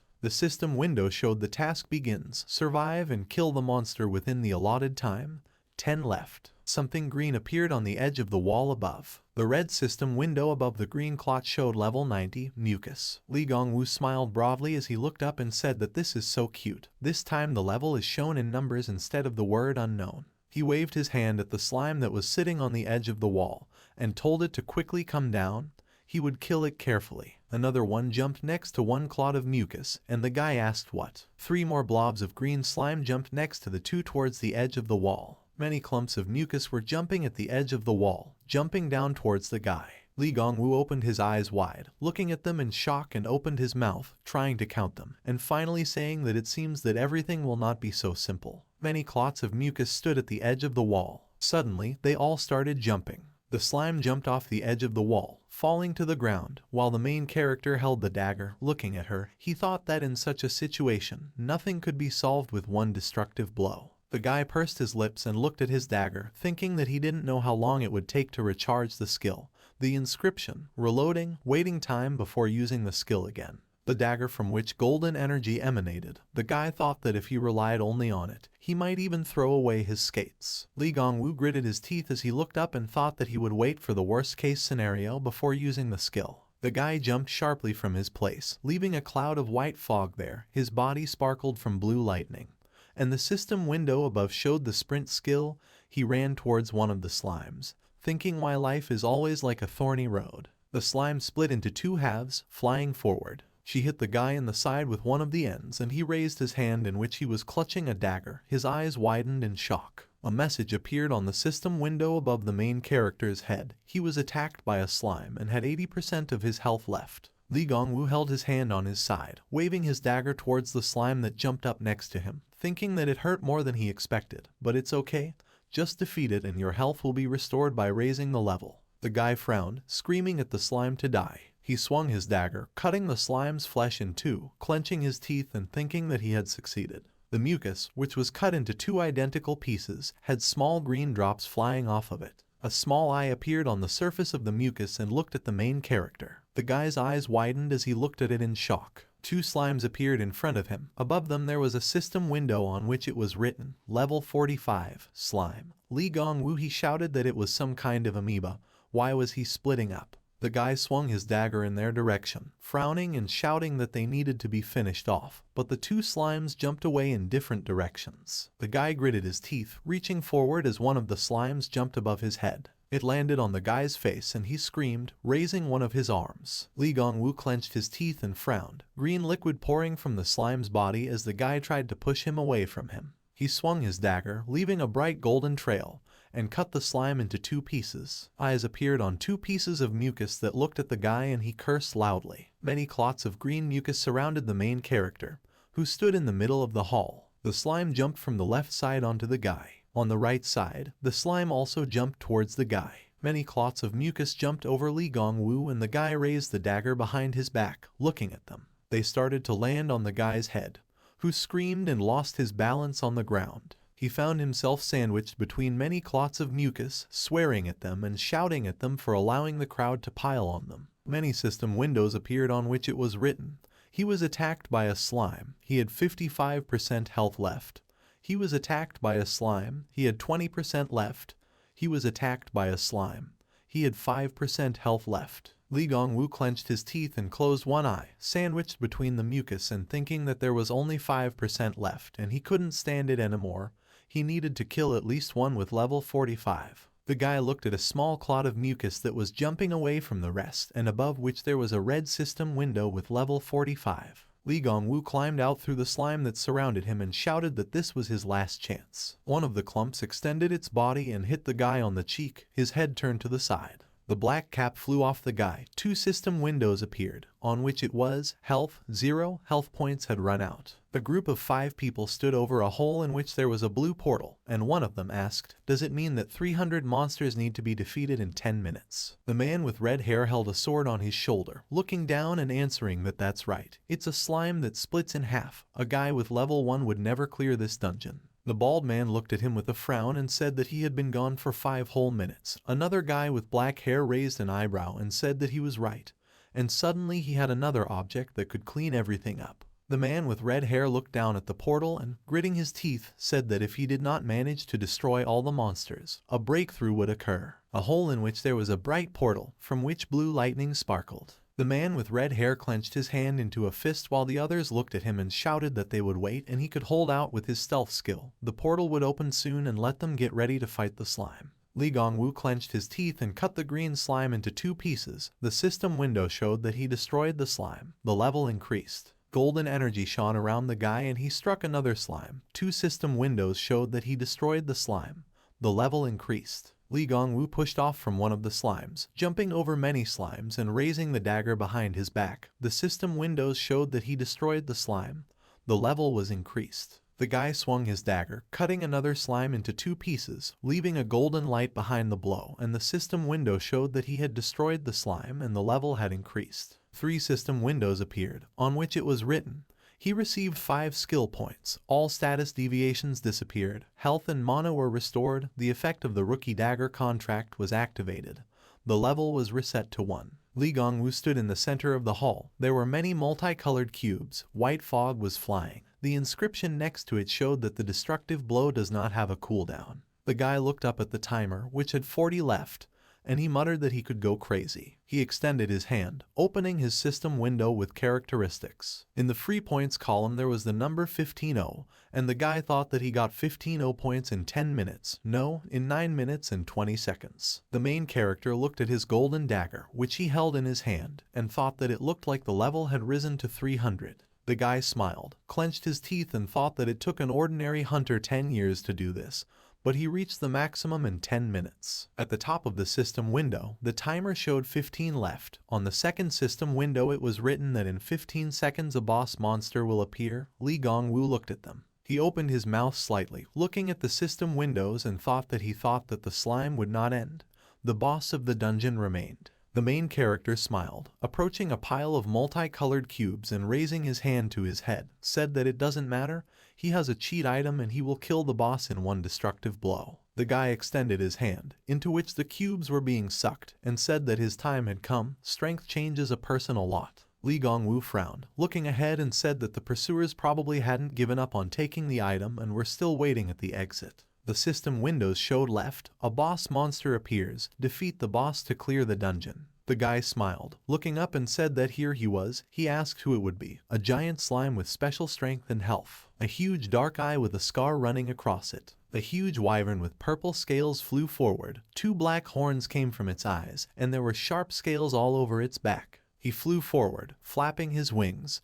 He had a long tail. A faint blue light emanated from his body. Li Gongwu looked at him. The guy's eyes widened in shock. A white mist flew nearby as he looked at the wyvern, asking if he could defeat him with a dagger. A man in black boots and green pants stood in front of a pit from which a blue light came from a portal. The man with red hair silently looked down with his red eyes. Another man in a red jacket stood behind him, saying that the guy would not come out. The blonde next to him said that 30 minutes had already passed. The man with red hair frowned and turned at them and shouted at them to leave if something didn't suit him. The blonde frowned at him, saying that he asked for help, and now he was driving him away. The guy in the red cloak asked if it was some kind of joke. A bald man stood in the middle of 2 guys from the group, with a dissatisfied face, saying that they would leave, but let him compensate for the damage. The guy with red hair looked at the man approaching him, asking what this nonsense was, and he said that he thought they were fools who would help the first person they met. The bald man clenched his teeth, looking at the guy with red hair. The rest of the group was behind him. He said that they volunteered to help because it was more useful than dragging tourists around the dungeon. He himself missed the guy with the first level, so let him pay. The man with red hair wanted to shout at them, but before he could finish, a man in a white cloak stood behind him. He turned to Jiang Sihun, and the man with glasses stood with gloomy faces, looking at them. The guy with brown hair frowned, asking who entered this dungeon. The wyvern opened its mouth, from which a bright blue flame flew out. Li Gongwu ran back from the flames and screamed, shouting that wyvern was crazy, and to stop doing this. He stopped against the wall, kneeling on one knee and leaning on his hand, clenching his teeth. The wyvern was flying high in the air, and the guy raised his head at it, thinking that in 10 minutes it never came down. Li Gongwu held a dagger in his hands with a bright golden light shining around it, thinking that what was the use of a devastating blow if he couldn't use it. The guy turned to the side, at the many multicolored cubes that were lying on the ground, and thought that he would have to take the weapon that was lying around. He extended his hand towards the golden cube. The golden cube turned into a spear, which shone with a bright golden light near the guy's hand. It became normal when Li Gongwu took it in his hand. Looking at it, next to it there was a system window that showed an old spear. Rank, Advanced, Attack Power, 50. The guy thought that it looked more like a toy. He pointed the spear towards the wyvern who was flying in the sky and thought he would see how far it would fly. He thought that he would try it once. The guy jumped to the side. The system window showed the sprint skill. Blue lightning flew around the main character when he clenched his teeth and took aim with a spear. The guy sharply threw his spear into the air. Blue lightning flashed around him. It did not reach wyvern and flew back down, turning over in the air, and Li Gongwu said that it was a little short. The wyvern flew down and, opening its mouth, began to spew blue flames towards the guy. The main character screamed and jumped away from the blue flame. He opened the system window by pressing on it and shouted that he needed power. The guy clicked on the inscription strength. In the characteristics window, there was a value of 110. Li Gongwu turned around at the wyvern flying high above him. He extended his hand. A dagger formed in his hand, which glowed with a bright blue light. The guy sharply threw the dagger into the air, clenching his teeth, leaving a bright blue light from his swing. The dagger hit the wyvern's chest and he opened his mouth, growling. The dagger bounced off his body. Li Gongwu smiled widely as he looked at this and shouted that he had hit it. Li Gongwu opened the system window in front of him, clicking on the strength column again. The value there became 215. The guy thought that he didn't seem to leave a scratch, but he agreed, and he needed to raise the strength even more. The guy reached for the next weapon, clenching his teeth. It glowed with a bright purple light. The guy pointed the weapon upward and, frowning, shouted to the wyvern to get it. A bright purple ray crashed into the wyvern's wing and it raised its head, opening its mouth. The system window showed that the one-eyed wyvern received 1069 units of damage. The level is unknown. The remaining health is 96%. The guy smiled. His eyes widened. He extended his hands to two cubes, one of which was orange and the other blue. He thought that the weapon was so-so, but there was a chance. The 5 colored swords that the main character threw flew upward. The guy shouted forward. All the swords hit the wyvern, leaving behind colored rays of light. It growled and threw back its head. Next to it there were many system windows that showed 887 damage done, 2055 damage done, 922 damage done, 3053 damage done, 1760 units of damage were dealt. The system window showed the level is unknown. The remaining amount of health, 29%. Li Gongwu clenched his teeth, frowned at the wyvern and said that it was tenacious. The wyvern landed in front of the guy. Hovering in the air not far from the ground, blue energy was visible in its mouth, and white fog was flying around it. The wyvern opened its mouth, revealing a huge blue fireball. The fire flew forward and the main character, screaming, ducked down, but came under fire. The system window showed he took 2000 damage. He is on fire, 100 units per second, duration 10 seconds, 57% health remaining. The guy was lying on the floor, his body was dirty, and sweat was running down his face. He clenched his teeth, saying that she had slightly touched him, but had already taken 40%. The wyvern flew above the ground, spinning around in the air. Li Gongwu looked at her out of the corner of his eye, reaching out for another weapon and thought that the attack pattern had changed. He threw the red dagger into the air, shouting that he needed to kill her quickly. The wyvern flew down, opening its mouth, from which blue fire burst out, the dagger flying through it. Li Gongwu sat on the ground, raising his head and looking at it. The red dagger began to melt in the blue flames, leaving behind golden sparks. The protagonist's eyes widened in surprise as blue flames flew towards his face. A huge blue flame, from which golden sparks emanated, white fog swirled around it. The flames began to dissipate. White mist was flying around the main character. He was lying on the stone floor on his back. 2 system windows showed that he had received 5,000 points of damage. His health had dropped to 0. Li Gongwu was lying on the floor, his hair disheveled and his eyes half-lidded. He thought that nothing had worked out in the end. 2 system windows appeared above him, on which it was written, "Conditions met, destructive blow." A huge wyvern flew down over the guy. New blue flames were gathering in its mouth. Li Gongwu stood up. The jacket behind him fluttered in the wind, and he thought that he had one last chance. He said equip. Li Gongwu held a golden dagger in front of him, from which strong golden energy emanated. He frowned, looking at the wyvern from under his brows. The wyvern opened its mouth again, releasing bright blue flames onto the ground. The protagonist clenched his teeth, his eyes glowing with a golden light as he raised his hand forward. The wyvern lowered its head, releasing powerful blue flames onto the ground. A golden dagger thrown by Li Gongwu flew at her, golden lightning emanated from it, and an impulse passed along the ground next to the guy. The system window showed that the condition was met. The bird-piercing skill was activated. The golden dagger passed through the blue flames, cutting them in its path, leaving a powerful stream of golden energy behind it. The dagger flew to the wyvern's mouth, which opened its mouth, releasing flames. The dagger pierced her head and it burst in the air, spraying blood into the air. Black pieces of wyvern flesh flew to the ground. They turned into many colored cubes that flew down. Many system windows appeared on which it was written, "Bird-piercing, devastating blow." He defeated the one-eyed wyvern. The level was increased. He received 5 points. All status deviations disappeared. Health and mana were restored. Li Gongwu looked up, his body emitting a faint golden light. Another system window appeared, on which it was written, "The effect of the contract, the novice dagger, was activated. The level was reset to 1. A blue portal was opened at the top, from which a man with glasses and black hair flew, raising his hands and shouting loudly. He landed on the dungeon floor and jumped to the side, groaning in pain. Jiang Sihun landed next to him, kneeling on one knee and resting his hands on the ground. A man with brown hair looked up, asking if that first level was here. The man with glasses clenched his teeth and rubbed his back and asked the manager if they were trying in vain. He looked back at the many colorful cubes and the green portal to the side, saying that this was a rather difficult rank C dungeon.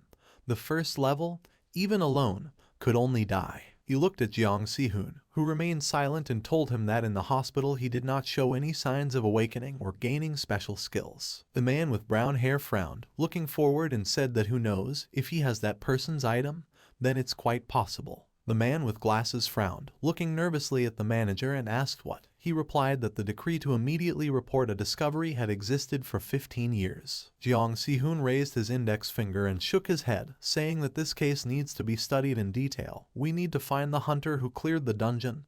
Check the cameras of the Gangnam Station gate. The man with glasses watched as Jiang Si-hoon entered the green portal, saying that they had more work to do and were they really working overtime.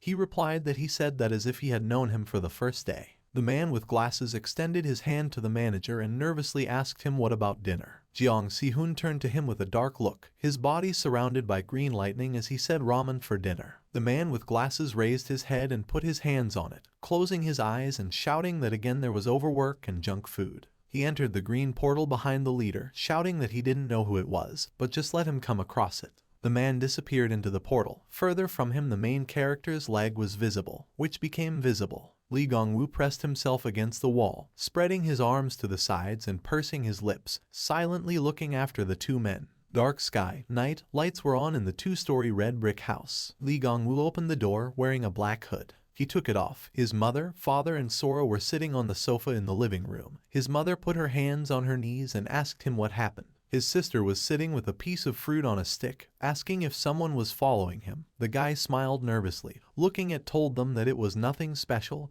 and that they should not pay attention. The father looked at Lee Gong-woo, shouting that not only did he run away from the hospital without asking, but it was also unclear what he was doing. His wife answered him that it was already hard for him. The main character turned to them, walking to the door, and apologized, saying Sora that he will use her computer. The bright door to the room slammed shut. Lee Gong-woo sat in front of the computer, typing something on the keyboard and clenching his teeth, saying that the Hunter Management Bureau was looking for him. The search bar in which the guy entered the law and special provisions for hunters. In the article that the main character opened, it was written, Rules for the Application of Special Provisions of Hunters. Date of Adoption 7.16. Decree of the Headquarters of Hunters Number 129. 7.16. Amendments to the Law. Headquarters of Hunters 44-202. Purpose.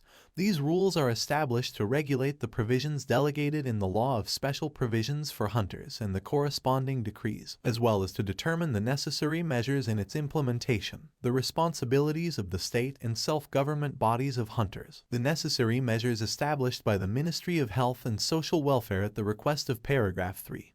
Article 4 of the Law on Special Provisions for Hunters hereinafter referred to as the law. Presents the following points. Support for education for specialists in the field of counseling hunters, providing advice and information about complications of injuries resulting in disability for hunters. Priority hunting within the country in accordance with Paragraph 2 of Article 7. Authority hunting in accordance with the law must take measure, including research and action within the country, to carry out the instructions provided by the Hunters Authority in accordance with Article 20 of the law, the head of the Hunters Management Body, despite the measures taken in accordance with Paragraph 1, must provide a report on the implementation order in accordance with Paragraph 2 of Article 7, and the results to the Chief of Staff of Hunters. Qualification requirements for those who want to become a hunter. The term qualification requirements is established by decree of the Headquarters of Hunters in accordance with Paragraph 5 of Article 10 means that the age of persons wishing to become a hunter must correspond the following standards. For citizens of the Republic of Korea from 16 to 60 years old. For foreign citizens from 25 to 45 years old. Education for those who want to become a hunter. According to Paragraph 3. Article 10. Education established by decree of the Headquarters of Hunters means the training provided Main Directorate for Hunter Affairs. Sora stood behind the main character, looking at the computer screen in surprise and asked what he was doing. She put down a tray of fruit and milk, turning to the guy and asking what he was looking at. Lee Gong-woo smiled widely nervously, saying that he had encountered several strange moments. The guy took a glass of milk in his hand, closed his eyes and said that he thought he could get some kind of compensation. Sora raised her eyebrows at him and asked if he went into the dungeon and made a day of it. The guy spat milk out of his mouth. His eyes widened. He wiped his face with his hand and nervously looked at the girl, smiling, saying that of course not, how could the first level get there? Sora smiled, looking down at her brother and said that she could not reach him by phone. It seems that this happens in dungeons. The guy picked up his broken phone, looking at the girl, and said that his phone was broken. Tomorrow he would go to the workshop and give it for repair. The girl asked why he hadn't done this yet, and holding the phone in front of him, Lee Gongwoo said that he was looking for a part-time job and didn't have time. Sora sighed and put her hand on the guy's shoulder, saying that he doesn't need to try so hard, and he will definitely find something to do, even if he is not a hunter. Lee Gongwoo smiled nervously, looking at her, and said that she was right. The girl left the room, slamming the door behind her, and the guy exhaled. Lee Gongwoo leaned towards the monitor screen, frowning at it, and thought that although entering the dungeon without paying was considered illegal, it was not a very serious crime. He pursed his lips, a bead of sweat dripping down his face as he thought with a serious face that the stats are now enhanced. If he is not careful, others may find out about the hidden item. One must not let one's guard down. He opened the system window with his inventory, which contained many items, and thought that there would be many more obstacles on his way. The guy pressed his finger on the amulet with a green stone in the middle and thought that it was a reward from defeating the wyvern. An amulet appeared in the protagonist's hand and he looked at it in surprise. Lee Gongwoo was holding in his hand a golden amulet with a green crystal in the middle. Next to it was a system window on which it was written, Necklace of the Repentant Sage, rank, legendary, all attribute defense, plus 150, agility, plus 20, intelligence, plus 30, spirit, plus 150, skill, level 1 regression returns the user's status and positions 10 seconds ago, fatigue plus 70. The guy thought that the most amazing item was a necklace, and they could pay a lot of money for this skill. He brought the necklace closer to him, looking at it with a frown, and narrowed his eyes, thinking that there was little use. He had no way to sell it properly. It was too easy to attract attention in an online store. The guy remembered how a group of people were chasing him, thinking that if he went to the black market with the first level, instead of money he would receive a knife in the side. Lee Gongwoo put his hand to his chin, saying that maybe there is some other way. The phone to the side of him rang. The phone screen showed a call from Kim Min-seok, and the guy asked what. He took the phone, putting it to his ear, and from it a voice was heard calling the main character. He asked if Kim Min-seok was drunk, and let him hang up. Kim Min-seok told him to wait, and it was so difficult for him to muster up the courage to call. Lee Gongwoo frowned, asking about calling, and asked what he was talking about. Kim Min-seok walked down the street, smiling widely and raising his head, saying that he passed the hunter exam and was accepted into the guild. Lee Gongwoo smiled when he heard this and asked if it was true, which is amazing, but what does courage have to do with it? Kim Min-seok said in a trembling voice that he needed to go through a dungeon with Choi Yi-young. The main character looked gloomily at his phone. His eyes widened and he asked about the blonde. Kim Min-seok put the phone to his ear with a sad expression and said that he didn't want to be on the same team with him after what happened to the main character. But there was no choice. The guy apologized to Lee Gongwoo, who silently held the phone in front of him, looking at him. Kim Min-seok lowered his gaze as Lee Gongwoo laughed, saying that it was not his fault, and let him give it his all and raise the level. Later, when everything gets better, let him not forget to take him as a tourist to the dungeon. Kim Min-seok agreed and said that he didn't like Choi Yi-young being the team leader, but he would treat him like a dog and quickly raise the level. Lee Gongwoo looked at the phone he was holding in his hand in surprise. His eyes widened and a bead of sweat ran down his face as he asked if the team leader was Choi Yi-young. Kim Min-seok looked to the side, holding the phone to his ear, and said that the last test to run a company is a leadership test, so he must clear the dungeon as a commander. Lee Gongwoo smiled darkly. A shadow fell on his eyes and he frowned. The room in which there was a bookshelf with various books. The guy asked if Kim Min-seok knew when they would go to clean up. A tall building with a large Seoul Station sign.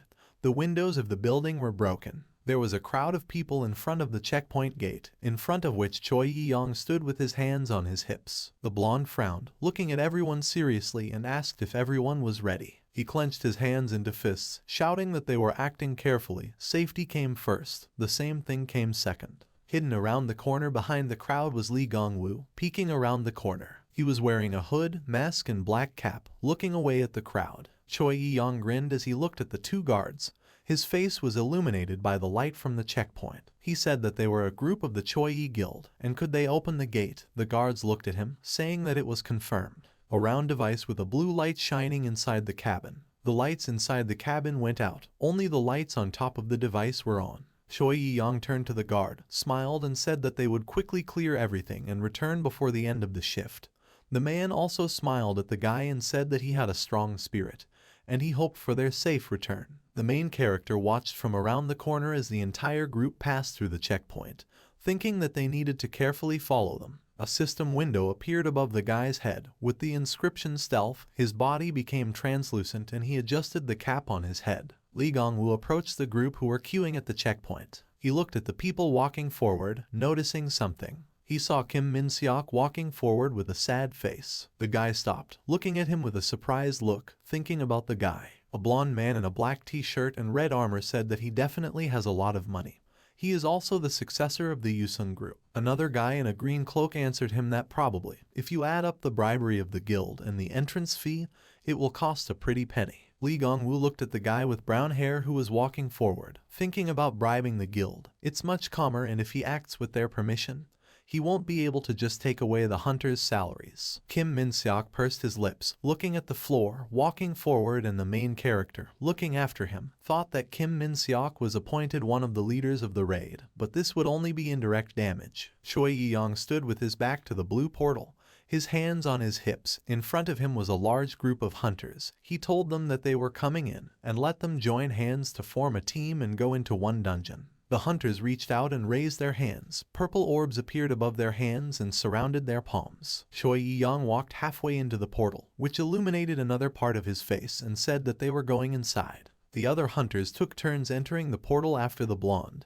disappearing inside him. The last hunter entered the portal while Lee Gong-woo stood behind, watching them. A system window appeared above him, on which it was written, "Stealth cancelled," and the guy looked up at him. His body became visible again. He put his hands in his pockets and began to approach the portal, around which lightning sparkled and which illuminated the area nearby with white light. The guy stood in front of the portal, opening the system window, which contained his inventory. He put out 2 fingers, and a blue stone appeared from one cell in front of them. The system window showed a tracking stone.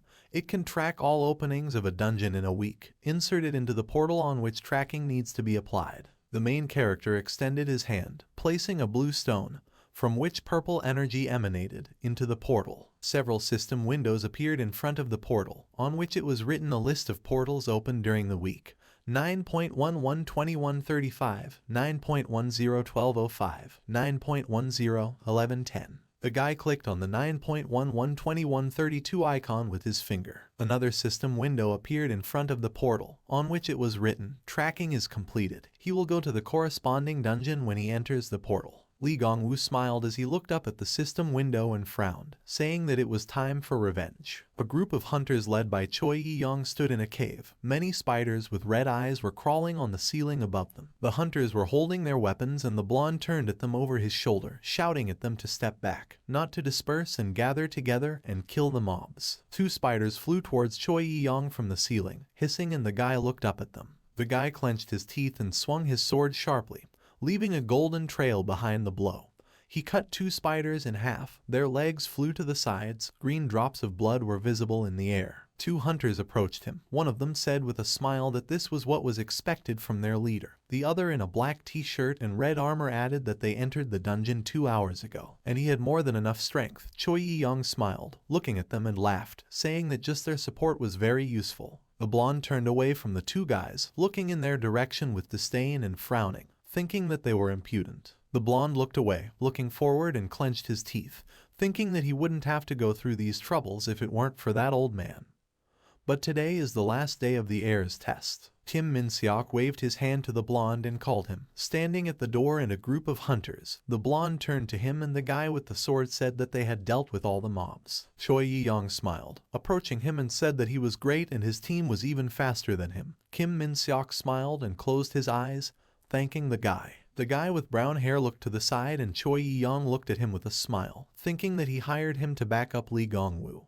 But he is polite and good at his job. He will take him as a subordinate after the test. Choi Yi-young stood in front of a large door with a black pattern and raised his sword above his head. Turning back, he said that they would strengthen the defense and go to catch the tarantula boss. If everything goes smoothly, they will have a corporate party today. The other hunters rejoiced, shouting, "Long live the next chairman of Yusung Group." Choi Yi-young frowned as he opened the large iron gate with both hands. His eyes widened in surprise when he saw what was inside. The guy stood in front of an open gate that let bright light into the empty gorge. A long shadow left the guy and he said in confusion that the boss monster had disappeared. Kim Min-seok looked at him in confusion and smiled, saying that it seemed like some kind of mistake had happened. Since the boss had already been killed and the dungeon cleared, Choi Yi-young turned to him with a nervous smile and said that it looked like that. The whole group turned around, leaving the gate, and Choi Yi-young said that they would go out and try again. The translucent figure of the main character looked after them. Many system windows on which it was written. He destroyed the tarantula. The level was increased. He received 5 points. All status deviations disappeared. Health and mana were restored. The effect of the rookie dagger contract was activated. The level was reset to 1. Lee Gong-woo stood looking after the group, putting his hands in his pockets and frowning. The main character's house, the light was on in the window. The sun was shining in the sky. Lee Gong-woo walked through the door home, taking the cap off his head. In the kitchen, Sora and his father were sitting at the table. His mother stood nearby holding a tray in her hands and, looking at the guy who came in, asked if he had eaten. Sora also turned to the main character, asking where he had gone. Lee Gong-woo walked to the door to the room, looking over his shoulder at the family with a smile, saying that he found a night job. They paid well there, and he had already eaten. The guy put his hand to the door, closing it. With an evil smile, Lee Gong-woo looked at the screen of his phone, which he held in front of him, and looked at with an evil smile, laughing and saying that this was his pure victory. The guy had a chat open on his phone with Kim Min-seok, who wrote to him that something absurd happened today. They cleared the same dungeon 3 times, but never saw the boss. Someone secretly dealt with him. Choi Yi-young was beside himself with rage. Lee Gong-woo looked down at the phone screen with a wide smile, saying that of course, after 3 defeats, nothing surprising, just a stone from the soul. Lee Gong-woo looked at the system window that appeared above him, and on which it was written, "Destroy boss monster 4 out of 5. The guy said that he would need to go again, then he would complete the task. He sat down at the computer chair, moving closer to the table, and said that it was another time. It was time to find out the price of the items he received. The guy's eyes widened in shock as he looked at the monitor, asking what? A page with a news headline, "Best, how the first level could clear a C-rank dungeon." The guy put his hands on the keyboard, tilted his head closer to the monitor, and frowned and shouted why this was in the top of the best. The guy opened an article in which it was written that the author's acquaintance went to Gangnam Station yesterday and saw a guy with the first level fall into a C-rank dungeon, and he heard that after this there was no dungeon breakthrough. This could happen. Lee Gong-woo looked at the screen in shock, beads of sweat running down his face, and he opened his mouth wide, saying that this was a discussion about yesterday's incident. The site page on which comments were opened, sorted by rating. From top to bottom it was written, from Genius, "How did the first level even get into the dungeon zone?" From Bubum, "I am a person who was at the scene of the incident. They may not believe it, but it caught and interrogated Jeong Si-hoon himself. A man with the nickname Trainee answered him, that is it really the same Jeong Si-hoon? From the Hunter Management Bureau. He is quite famous. From the Mad Chicken. Today, April 1st, someone wrote that at the station's sole boss Tarantula disappeared. Bun told him that it would be funny if it was the work of the same person. The legendary noble told him that both of them were not trustworthy, and it was absurd to think that someone unknown could do such a thing. I answered him that a first-level person really did this, lol. Lee Gong-woo bit his thumbnail as he nervously read the comments under the post and thought that maybe he should stop. The door to the room opened and the main character's mother called him. He looked towards the woman with a surprised expression on his face. A woman in a pink sweater put several bills on the table, saying, "Here it is." Lee Gong-woo took the money in his hands and looked at her in surprise, saying that it was not worth it. The woman turned to her son with a smile and said that she understood that he was working part-time, and let him eat well and buy normal clothes. The door to the room slammed shut and Lee Gong-woo looked at her, holding money in his hands. He squeezed the bills in his hand, thinking that he was scared and wanted to stop. The guy thought that he was a weak and selfish loser. Lee Gong-woo pursed his lips and looked forward resolutely, thinking that he would never stop until his parents and Sora stood firm. The man slammed his fist on the table and shouted a curse. Choi Yi-young was leaning on the table, Clenching his teeth, there was a gold plate on it with his name and the inscription leader. A man in a dark suit and glasses stood nervously next to the table. The blonde said that if only he could come across the one who killed the boss. A man in a suit and glasses smiled nervously, looking at the guy, and asked if maybe they should ask for support from the head of the guild. Choi Yi-young frowned at him and asked if he was a fool, and if he asked for help on such a trifle, then the old man would definitely won't praise. The blonde with a dissatisfied expression on his face sat down in a chair, crossing his legs, and said that his only secretary was saying such nonsense. The man in the suit awkwardly scratched the back of his head. Someone knocked on the large blue door leading to the office, and Choi Yi-young told the person to enter. Kim Min-seok came into the office, and the blonde looked at him in surprise. He stood up and walked up to the guy, smilingly saying that he did a great job yesterday, and what brought him to him. Kim Min-seok looked at the blonde, saying that he found a person who would like to participate in the hunt, and he wants to recommend. Choi Yi-young waved 2 fingers at his secretary, looked at him and asked about a recommendation. Kim Min-seok smiled slightly, approaching the blonde, and said that information about yesterday's incident had spread throughout the hunter community, and there was someone who was interested in it. The blonde smiled, asking what his level was. Kim Min-seok replied that it was 458, and Choi Yi-young put his hand to his chin, looking down and talking about level 458. The blonde's eyes widened and he looked at the guy in front of him, frowning, asking if he had heard correctly. The guy thought it was someone with the level of a knight. Choi Yi-young raised his eyebrows, saying that he wanted to say that he agreed to become part of his team. Kim Min-seok smiled, saying that he explained everything and did not mind. Kim Min-seok's face became serious and a shadow fell over him as he said that the man made several conditions. They were discussing something. Kim Min-seok raised his hands while Choi Yi-young raised his hand and narrowed his eyes at him. The blonde frowned, raising his hand next to his face, and said that's what they would do. A group of 4 people stood next to the blue portal. A translucent figure of the main character stood on one of the buildings. Lee Gong-woo looked down at the group, frowned, and finally said, a group of 4 people stood next to the portal, looking in different directions. Lee Gong-woo smiled, opening the system windows, and said that this time they even posted security, but their efforts were in vain. The guy looked at the system windows, where it was written, a list of portals opened for the week, 9.11-2012, 9.09-1407, 9.07-1505. The guy said that he could open a temporary portal from afar thanks to the tracking stone. A large group of hunters, led by Choi Yi-young, approached the portal, and someone shouted that the leader had arrived. Choi Yi-young and a group of hunters entered a bright white portal. A new purple system window appeared with 9.12-1337 written on it. Lee Gong-woo looked at him with a smile and pressed his finger on the purple system window, saying that it was time for him too. The guy appeared next to the portal. Lightning was flying around him. He was looking at the system window. Lee Gong-woo put a mask on his face. The system window showed dungeon rank D, whether he was about to enter. Lee Gong-woo frowned, his face half in the portal as he said he was entering. The guy ran into a bright portal, around which lightning sparkled. Lee Gong-woo flew down with his arms outstretched, and there was a bright white light around him. His eyes widened and he frowned, something white reflecting in his eyes. A man with red hair was killing a huge bat with an axe, clenching his teeth. Other hunters were fighting with many of the same monsters. Choi Yi-young stood in the middle of the hall, frowning and shouting to them to move faster, and they will advance to the boss's room. The main character's body was translucent and he watched it. Lee Gong-woo ran between the gorges while the hunters fought the monsters. Large, tall black doors that had a silver design on them. Lee Gong-woo stood in front of a huge rock, holding a dagger and a red rope, saying that Choi Yi-young deliberately chose a difficult dungeon so as not to miss the boss. Lee Gong-woo shouted that with the piercing of a bird, such a cliff is not scary. A system window appeared above the guy, on which it was written, piercing a bird. He sharply threw a golden dagger, which was tied with a red rope, and a golden light shone around it. The dagger stuck into the surface of the mountain,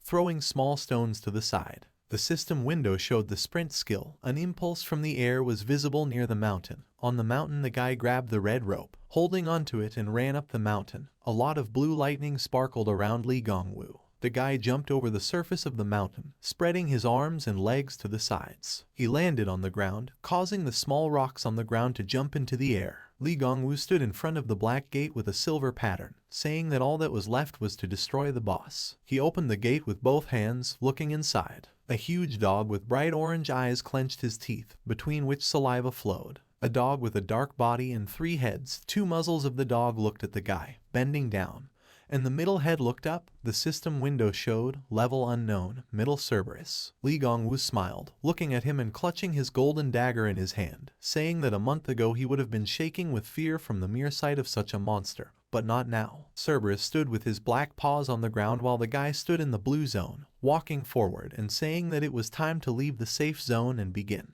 A huge blue fireball flew forward. Li Gongwu screamed as a fireball hit him in the back, knocking him down. 3 system windows appeared above the guy's head, which showed that he had been attacked, received 5580 damage, and had 20% of his health remaining. Li Gongwu fell to the ground and rolled to the side, leaving behind a cloud of dust and screaming. He looked in surprise at the man who stood in silver knight armor and a blue cloak that fluttered in the wind. The knight said that the rumors were true, and there was an unknown person of the first level. A system window appeared above the knight in a blue cloak, which showed level 458. The knight looked at the guy through the slits of his helmet, asking where he found him. Li Gongwu looked up at him, asking what. He clutched the golden dagger in his hand, resting his hand on the ground, and the knight asked how he got the novice dagger. The knight pointed his finger at the guy, demanding an answer from him about how he received the novice dagger. Li Gongwu held out his hand with the dagger in front of him, looking to the side and saying that he did not understand what he was talking about. The knight laughed, looking at the guy, and said that he didn't know how to lie at all. He held his weapon in his hand, standing in front of Li Gongwu, and said that he had about 7,000 health,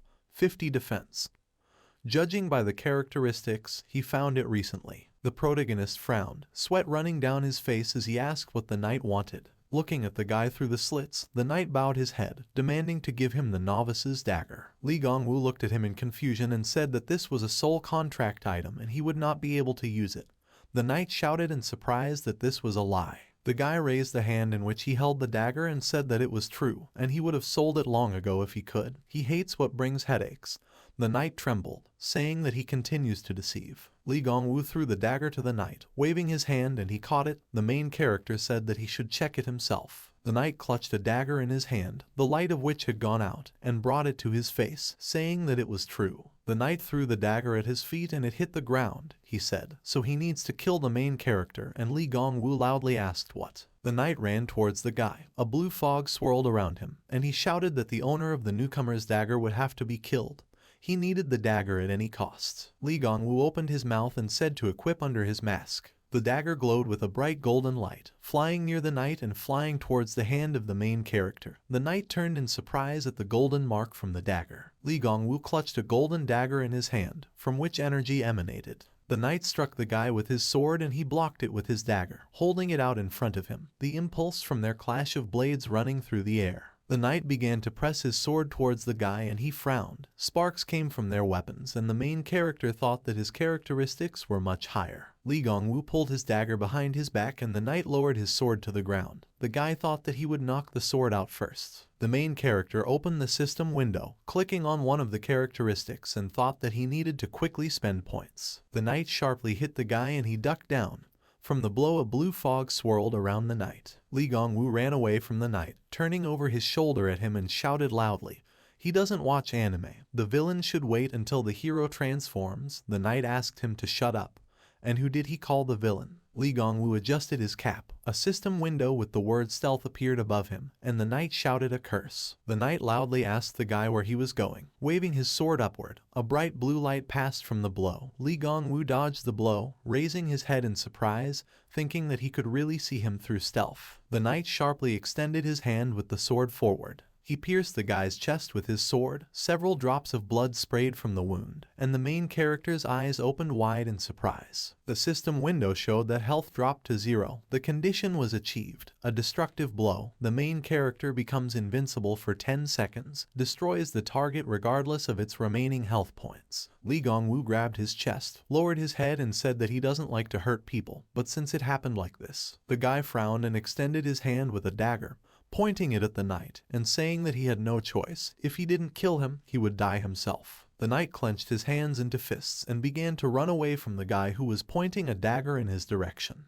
Li Gongwu ran after him, telling him to stand still, and the knight turned over his shoulder, shouting that he really didn't think the knight knew about the devastating blow. System window with the sprint skill. The main character ran after the knight, who abruptly jumped off the ground and ran forward. bright blue lightning appeared around the knight. Li Gongwu stopped abruptly, raised his hand with the dagger back and shouted that there is another way for such cases. The system window showed the piercing of a bird. The guy sharply threw his dagger forward, and it flew, leaving behind a light of golden energy. The knight ran towards the large doors, leaving behind a blue mist as the dagger flew behind him. He hid behind the large door, standing behind it. The dagger flew forward past the knight through the doorway, leaving a golden light in its wake. The system window in front of Li Gongwu showed a devastating blow, 4 seconds left, and the guy cursed while looking at it. He turned back to Cerberus, who stood clenching his teeth, a faint orange light emanating from him. Li Gongwu frowned and shouted to equip, golden energy glowing next to him.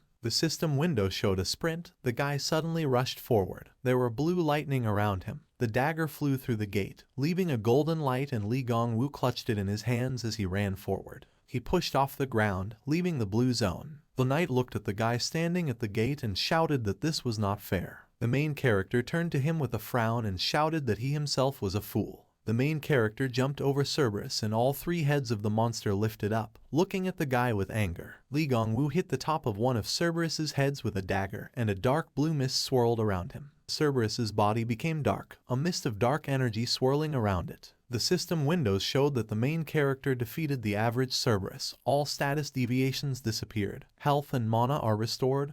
The effect of the beginner's dagger is activated. The level is reset to 1. The guy stood on the ground. A dark fog swirled in front of him. When the Cerberus disappeared, Li Gongwu turned around over his shoulder, looking at the green portal that opened behind him. The system window showed, destroy the boss monster 5 out of 5. The task is completed. He receives a reward. Many colored bubbles fell from the sky and the main character raised his head, looking at them. He extended his hand, collecting bubbles with the golden energy that came out of his hand.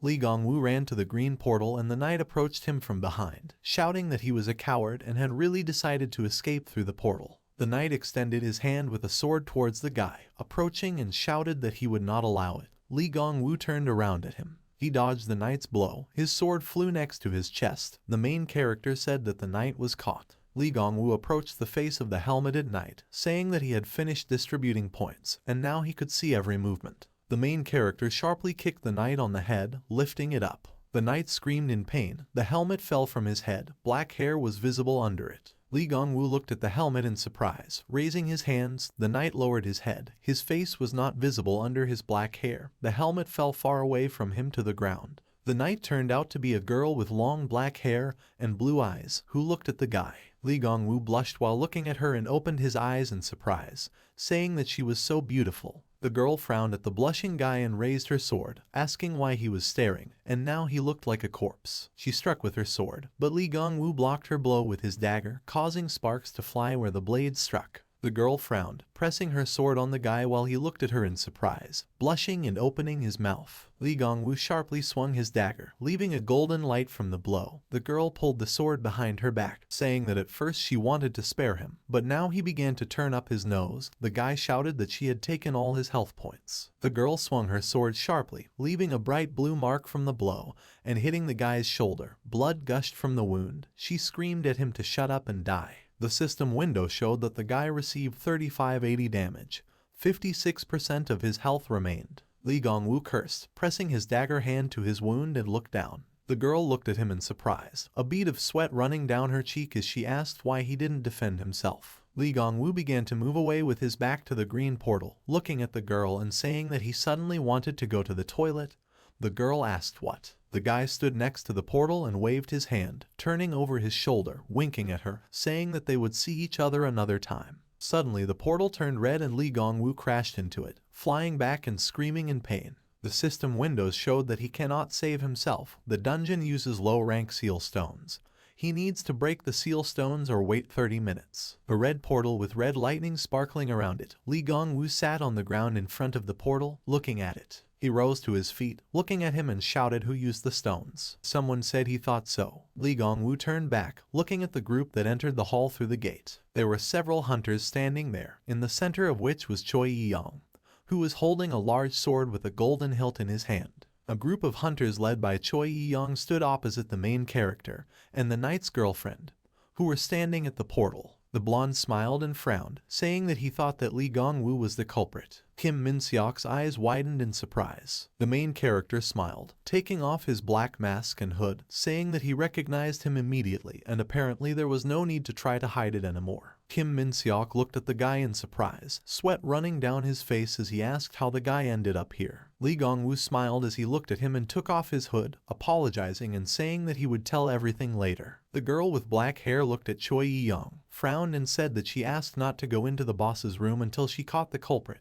The blonde smiled, closed his eyes and replied that this condition was very suspicious. He pointed at the knight's girl, shouting that she was also involved and let them surround her. Other hunters ran in her direction, and the girl loudly asked what. The hunters surrounded her and the main character and looking at them, the girl asked what they were doing. Choi Yi-young looked at her with a smile, clutching his sword in his hands and said how all this time Lee Gong-woo with the first level could defeat bosses, and everything is possible if she helped him. The blonde pointed his sword at the girl who was looking at him and shouted that isn't it treasure hunter Han Si-young.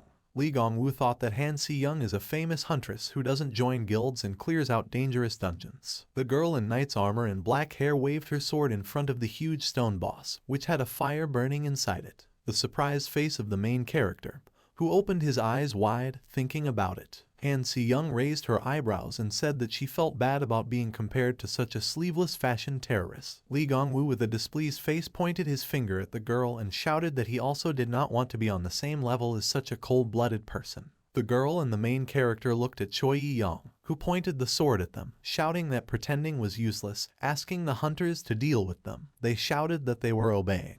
The girl's heavy armor and blue cloak fell to the ground and she said that she was not at one with him. Han Si-young stood in a black leather jacket, white t-shirt and blue jeans, holding her sword forward and saying that they will die if they don't want to believe. The main character stood next to her, looked over his shoulder and said that they could team up for a while. The girl replied that she refused, and let him die and give up the dagger. Lee Gong-woo clenched his teeth and frowned, thinking that she was too stubborn. The guy looked at the hunters who were holding swords in front of them and thought that it would no longer be possible to hide their identities and the battle would soon begin.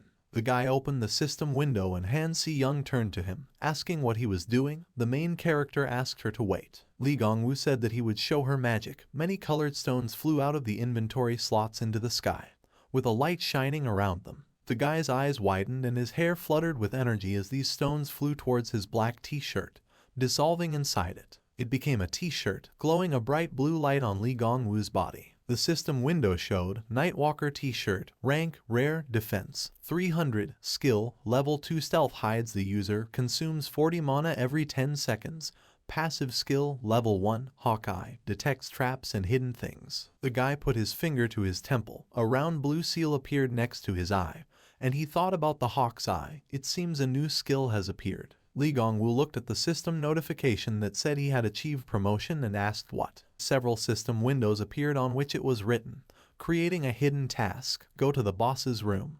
The condition has been achieved. The condition of the hidden task has been met, whether the main character wants to continue and the answer options are yes or no. Lee Gong-woo looked down at the system window and thought about the hidden task. He clicked yes on the system window with his finger. The black gate with a silver pattern slammed shut. The ground beneath everyone's feet in the room began to tremble. A system window appeared, on which there was a hidden quest. Sealed spirits were released. Defeat the owner of the task or summon monsters. Lee Gong-woo looked up at the system window, looking at it, small stones flying next to him. A long crack ran across the ground, and stones flew from there in different directions. The ground split between Choi Yi-young and the girl with black hair. The blonde shouted that Lee Gong-woo used a trick. Next to Lee Gong-woo, a blonde man in red armor shouted to him to look down, saying that monsters were climbing. Various skeletons and zombies were climbing up the gorge. A zombie with green skin and red hair. Above him a system window with the inscription, Level Unknown. A high-ranking zombie. A gray monster with red eyes. The system window above him showed, Level Unknown. A high-ranking ghoul. A skeleton in golden bracers with bright eyes. On the system window above it was written,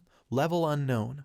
High-ranking skeleton. Lee Gong-woo looked at the system window above him, which said, the use of skills is limited to one time. And the guy shouted what? He opened his eyes wide and opened his mouth, thinking that he could only use the crushing blow once. An inscription appeared on the system window: "Be sure to survive. Do not interrupt the thread of hope." The guy mentally cursed. A blonde man in red armor appeared next to the guy, swinging his weapon hand and shouting what he had done. The man screamed, his eyes widened, red capillaries were visible, and he began to lower his weapon towards Lee Gong-woo. The blow of the guy's golden weapon was blocked by an iron sword. Kim Min-seok stood in front of the main character, blocking the blow and turning over his shoulder at him, told the guy to run and he would stop them. The blonde asked where he was going. His weapon cut through Kim Min-seok's sword, and he frowned, looking up. The golden weapon landed on Kim Min-seok's shoulder, and the guy closed his eyes and screamed loudly. He fell to the ground in front of the blonde, and he began to approach him, clenching his teeth and saying that he apparently decided to cover for his friend. The man kicked Kim Min-seok in the stomach, shouting that with such a level he can hold a candle to him. Drops of blood sprayed from the brown-haired boy's mouth as his eyes widened in shock. He spat at the blonde, whose saliva landed on his face, and he frowned. Kim Min-seok clenched his teeth, looking at the man with anger while lying on the ground, and said that he has nothing but a level. A man with blonde hair raised a weapon above his head, swearing at the guy. A system window appeared above Lee Gong-woo's head and it said, "There are no more points to distribute." The system window showed the sprint skill. There was a big blow on the ground, from which a large cloud of dust rose from the ground, and sparks from blue lightning could be seen nearby. Lee Gong-woo stood in front of the guy with brown hair, blocking the blonde's blow with his dagger while blue lightning flashed around the main character. The guy with black hair turned to Kim Min-seok, smiled at him and said that he was a little late while he was distributing the glasses. The blonde man in red armor raised his weapon above his head again, shouting that he thinks that since he got a good item, then anything is possible. Lee Gong-woo's eyes widened, turning blue. He saw the silhouette of a blonde man, who clenched his teeth, looked in one direction, then the other, and then struck with his weapon. The guy looked at him with his blue eyes, frowning, and thought that this was due to the growth of his characteristics, and if compared with Han Si-young's attacks, he would even have time to yawn. Lee Gong-woo carried out many blows on the blonde, standing behind him. From the cuts that the guy left on the blonde's body, huge streams of blood flowed, splashing around. The blonde opened his mouth wide in pain. His eyes turned white, and drops of blood flew nearby. He lay on the ground, leaving a huge bloody stain underneath, and a guy with black hair, standing next to him, apologized to him. Lee Gong-woo brought the dagger to his face and smiled, looking down at him and saying that his weapon was too good. He approached Kim Min-seok, who asked him in surprise how he could. Lee Gong-woo was holding a red potion, telling him to drink it and rest, he will figure it out and explain. While the guy stood next to his friend, Han Si-young and a group of hunters looked at them, saying how it happened, and that the blonde was defeated by the first level. Han Si-young looked at the guy with a calm face and thought that this was not bad. Choi Yi-young turned to the other two guys, frowned and shouted at them not to panic, and the first level is still the first level. Lee Gong-woo looked over his shoulder at him, gritting his teeth in anger and frowning. He ran forward, raising his dagger behind his back, and shouted for them all to attack at the same time. 3 monsters appeared in front of the guy from the gorge, a skeleton, a zombie, and a ghoul, and the guy looked at them in surprise. Tall monsters stood in front of the main character, looking down at him. Above them there were system windows on which it was written, "Level Unknown." Lee Gong-woo smiled nervously, looking at them in surprise, and said that he didn't tell them that. One of the ghouls grabbed the hunter's shoulder with his teeth, another stepped on the other. Choi Yi-young frowned and put his hand in front of another ghoul with red eyes, who was pulling his paw towards the guy. Lee Gong-woo clenched his teeth and frowned, his black hair fluttering in the wind. He hit one of the monsters sharply on the head with his dagger and it burst, spraying blood everywhere. Many system windows appeared on which it was written. He defeated a high-rank zombie monster. The level was increased. He received 5 points. All status deviations disappeared. Health and mana were restored. The effect of the rookie dagger contract was activated.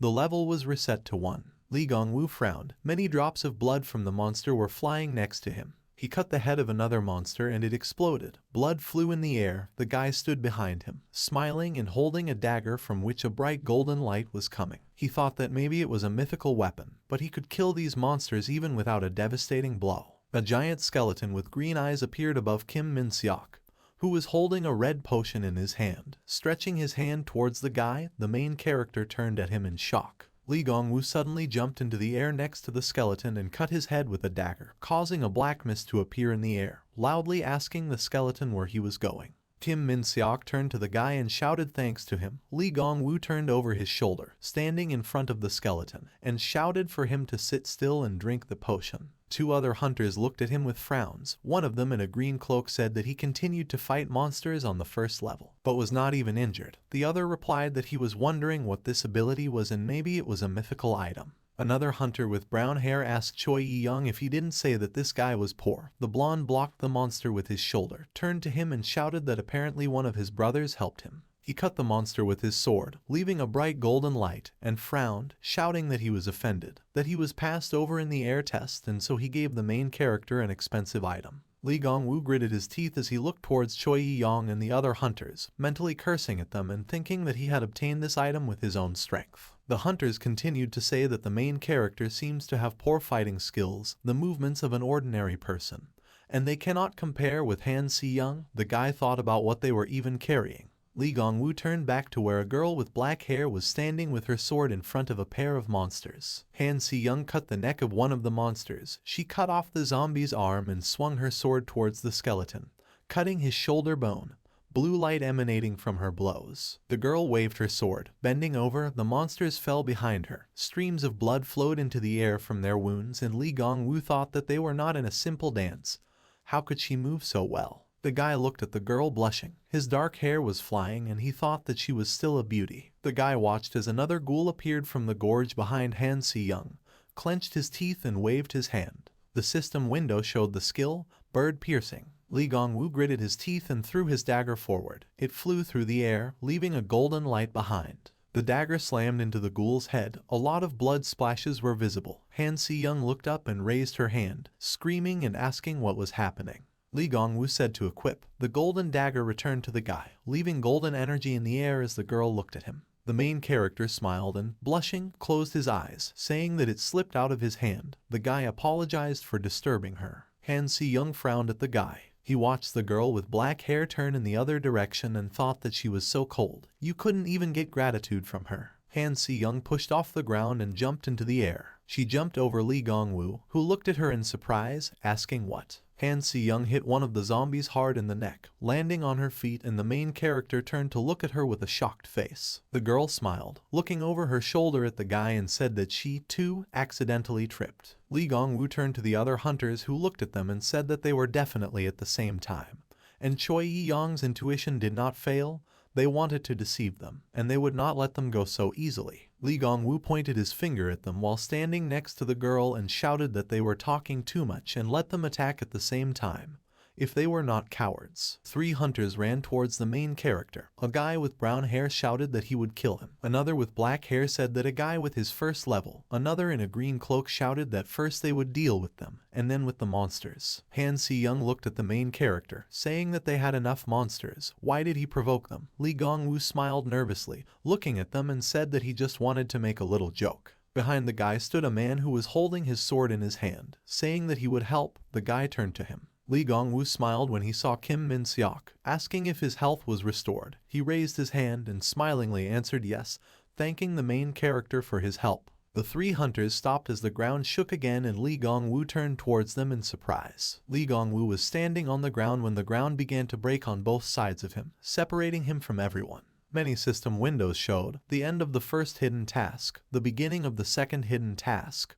The Earth is moving and being destroyed. You need to move to the safe zone within the allotted time. The remaining time is 2. The guy looked at the system windows, raising his head. The 2 hunters frowned at him. Stones were flying next to them as they shouted that the ground was being torn apart.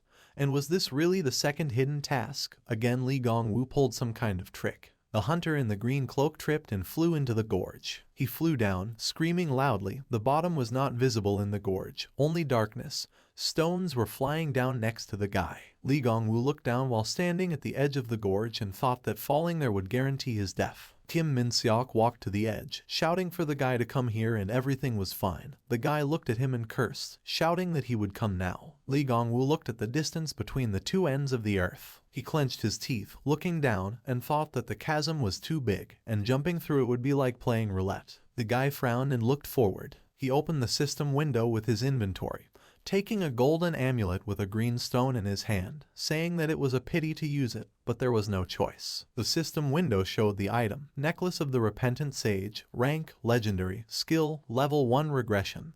The user's status and position are returned to 10 seconds ago, fatigue plus 70. The guy thought that if it didn't work out, he would go back. Kim Min-seok put his hand to his face, shouting for the guy to jump, but Lee Gong-woo turned back, noticing something. A sword blade was pointed at his face and the guy turned around, looking at him. He recoiled from the blow that Choi Yi-young dealt, shouting the guy's name. Choi Yi-young looked at the main character, his face contorted with anger as he shouted that it was all because of him. He struck again with his sword, but Lee Gong-woo blocked it with his dagger, frowning. The main character's inventory opened and stones and tokens with images of monsters fell out of it. Lee Gong-woo looked at it in surprise. Stones and tokens fell to the floor, emitting a faint glow. Lee Gong-woo frowned and cursed at Choi Yi-young as he kicked him. Choi Yi-young also raised his leg, aiming at the guy, trying to push him. The blonde's foot landed on Lee Gong-woo's chest and he clenched his teeth. He kicked the blonde with his foot and he opened his eyes and mouth in surprise. The two of them flew to different edges of the gorge, falling with their backs towards the abyss. Lee Gong-woo looked to the side, clenched his teeth and frowned, wondering if he was going to die like this. The guy looked at the necklace in his hand in surprise, raising it. He put it around his neck, flying down and thought what he thought. It fell to the ground. The necklace glowed brightly, emitting a bright golden light. The system window showed. Skill, regression. Lee Gong-woo's body moved closer to the edge of the gorge as he took the amulet as he flew down and stood on the edge. The guy looked at the edge of the earth, holding an amulet and a dagger and said that he was saved. However, he did not reach the edge of the gorge,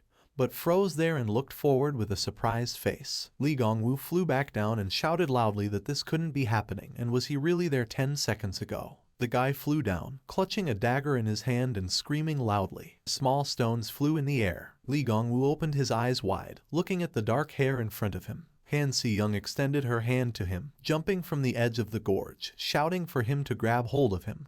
Kim Min-seok held her leg while standing on the ground. The three of them stood at the edge of the gorge. Han Si-young and Lee Gong-woo sat on their knees, breathing heavily. The main character, blushing with a smile, looked at the girl and thanked her for saving her. She closed her eyes and answered so that he was not mistaken. She was doing this only to get the dagger. Kim Min-seok stood next to the guy, looking at him with a displeased face and said that he also saved him, while the main character blushed and looked at the girl, who turned away. On the ground, which was separated from the rest of the cave by a gorge, some sounds were heard. Lee Gong-woo looked in his direction. Choi Yi-young clenched his teeth and leaned on the edge of the earth, getting out of the gorge. The rest of the hunters watched as Choi Yi-young got out, shouting that it was him. One of the hunters pointed his finger at him, shouting for him to gather his strength.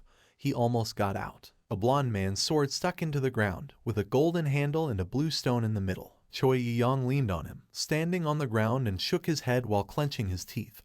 The other hunters on the other side happily shouted that he stood up as expected of their leader. Lee Gong-woo frowned at him, asking if he was still alive. Kim Min-seok replied that he was very stubborn, stuck his sword into the rock and climbed up. Choi Yi-young threw his sword on the ground, walking from the edge of the gorge, and the other hunters shouted where he was going, where it was dangerous and what he was doing. Choi Yi-young took the tarantula token in his hand with a smile, looking at it, and said that he found it, the dungeon boss token that Lee Gong-woo stole. Now he can inherit the company. The blonde clenched his hand into a fist and turned to the main character, asking him to look at this. Lee Gong-woo looked at him in surprise, saying that he was completely crazy. Choi Yi-young looked at the guy with a crazy look, showing him the badge. A large shadow fell on him while he shouted that he had won. Suddenly something huge landed on the guy's head. His neck broke, and blood began to flow from his nose and mouth. Something huge and black hit the place where the blonde stood, breaking the stones under it, which flew to the side. A huge black body of a monster appeared in front of the remaining group of hunters, Han Si-young, Kim Min-seok, and Lee Gong-woo. The main character raised his head in shock, sweat running down his face. A huge tall undead with black skin, white hair, and a crown on his head appeared above them. His eyes glowed with a blue light, and on top there was a system window that showed, level unknown, the shadow of Tartarus. Several system windows opened, showing the second hidden task completed. The last hidden task started. Defeat the hidden boss monster and complete the task. Someone shouted what was happening. He was so huge. Shadow Tartarus stood in front of the hunters, turning towards them as they looked at him, shouting that his level was unknown. 4 hunters ran to the green portal. 2 turned to the boss, shouting that they needed to run and need to leave. No one would survive here. 2 hunters crashed into a portal, which changed its color to red. They began to hit it with their hands. The system windows showed that they cannot escape. A low rank seal is used in this dungeon. They need to break the seal or wait 10 minutes. The 2 hunters fell in front of the red portal, shouting that it was still blocked, and it seemed the seal stone had not broken when Choi Yi-young died. Lee Gong-woo looked at the boss in shock. Behind him with the same shocked face stood Kim Min-seok, who asked how to defeat such a giant, and what they would do. 2 system windows appeared in front of the main character, on which it was written, "Calling Ghosts. The shadow of Tartarus calls ghosts from the world of the dead." Sitting on black horses, in black armor, knights in the same dark armor came out of the darkness. Above them there were red system windows on which it was written, "Level Unknown, Shadow Knights." The 4 remaining hunters looked at the many knights in front of them. One of them asked what it was. The other said that their level was not even displayed. The knights on horseback ran towards the 4 hunters who were standing next to each other. One of the knights cut one of the hunters with his sword, leaving a black mist after the blow. Blood flowed from the man's huge wound and he closed his eyes. Another knight cut the hunter in 2 with his sword. Lee Gong-woo watched in surprise as the Shadow Knights killed the hunters who were screaming and asking for help. Tartarus' huge shadow fist fell to the ground. He hit the ground, causing stones to fly away and a cloud of dust to rise on the ground. Tartarus raised his hand, leaving only a smear of blood on his fist and the ground as the 3 looked on from the other side of the ravine. Kim Min-seok looked ahead in panic, saying that he left a wet spot in one blow. Han Si-young and Lee Gong-woo silently looked there with a shocked look. One of the Shadow Knights turned to look at the 3 of them. The 3 knights ran forward, the one in front holding his sword, his cloak fluttering in front. Kim Min-seok frowned, looking at them in fear and shouted that they were finished. They were coming here. Han Si-young looked at the main character, saying that he did not use a destructive blow. Was there really a skill limitation in the task? The guy turned to her in surprise. He smiled, looking at the girl, and said that it would only work once. She was smart. Han Si-young raised an eyebrow at him and told him not to waste time. Let him destroy them. Lee Gong-woo smiled widely as he looked at her and blushed, asking if there would be some kind of reward. The girl looked at him displeasedly and answered why. If he dies earlier, she will receive the dagger earlier. The protagonist's face distorted. A vein swelled on his cheek. Lee Gong-woo put a dagger in front of him, which appeared in his hand and, frowning, told them to move away. Kim Min-seok smiled and wished the guy good luck. 3 Shadow Knights jumped over the gorge, running towards the guy. Lee Gong-woo frowned at them and shouted at them to attack him. One of the knights struck with his sword, standing over the guy, and he clenched his teeth and closed one eye. Many system windows showed that he was attacked by a Shadow Knight. 6780 damage received. 8860 damage received. 7540 damage received. The guy opened his mouth wide, his eyes turned white, and his cheek and neck were stained with blood. The system window showed above him. He had 20% health left. Lee Gong-woo sat down on one knee, covered in blood. He held his hand, looking at the knights, and thought that they were very strong. Naturally, the hunters could not do anything to them. The guy gritted his teeth as the Shadow Knights' figures became translucent, and Lee Gong-woo thought that they were using stealth. A round system window appeared around the guy's eye, and he thought that this would not work. The system window showed the eye of a hawk.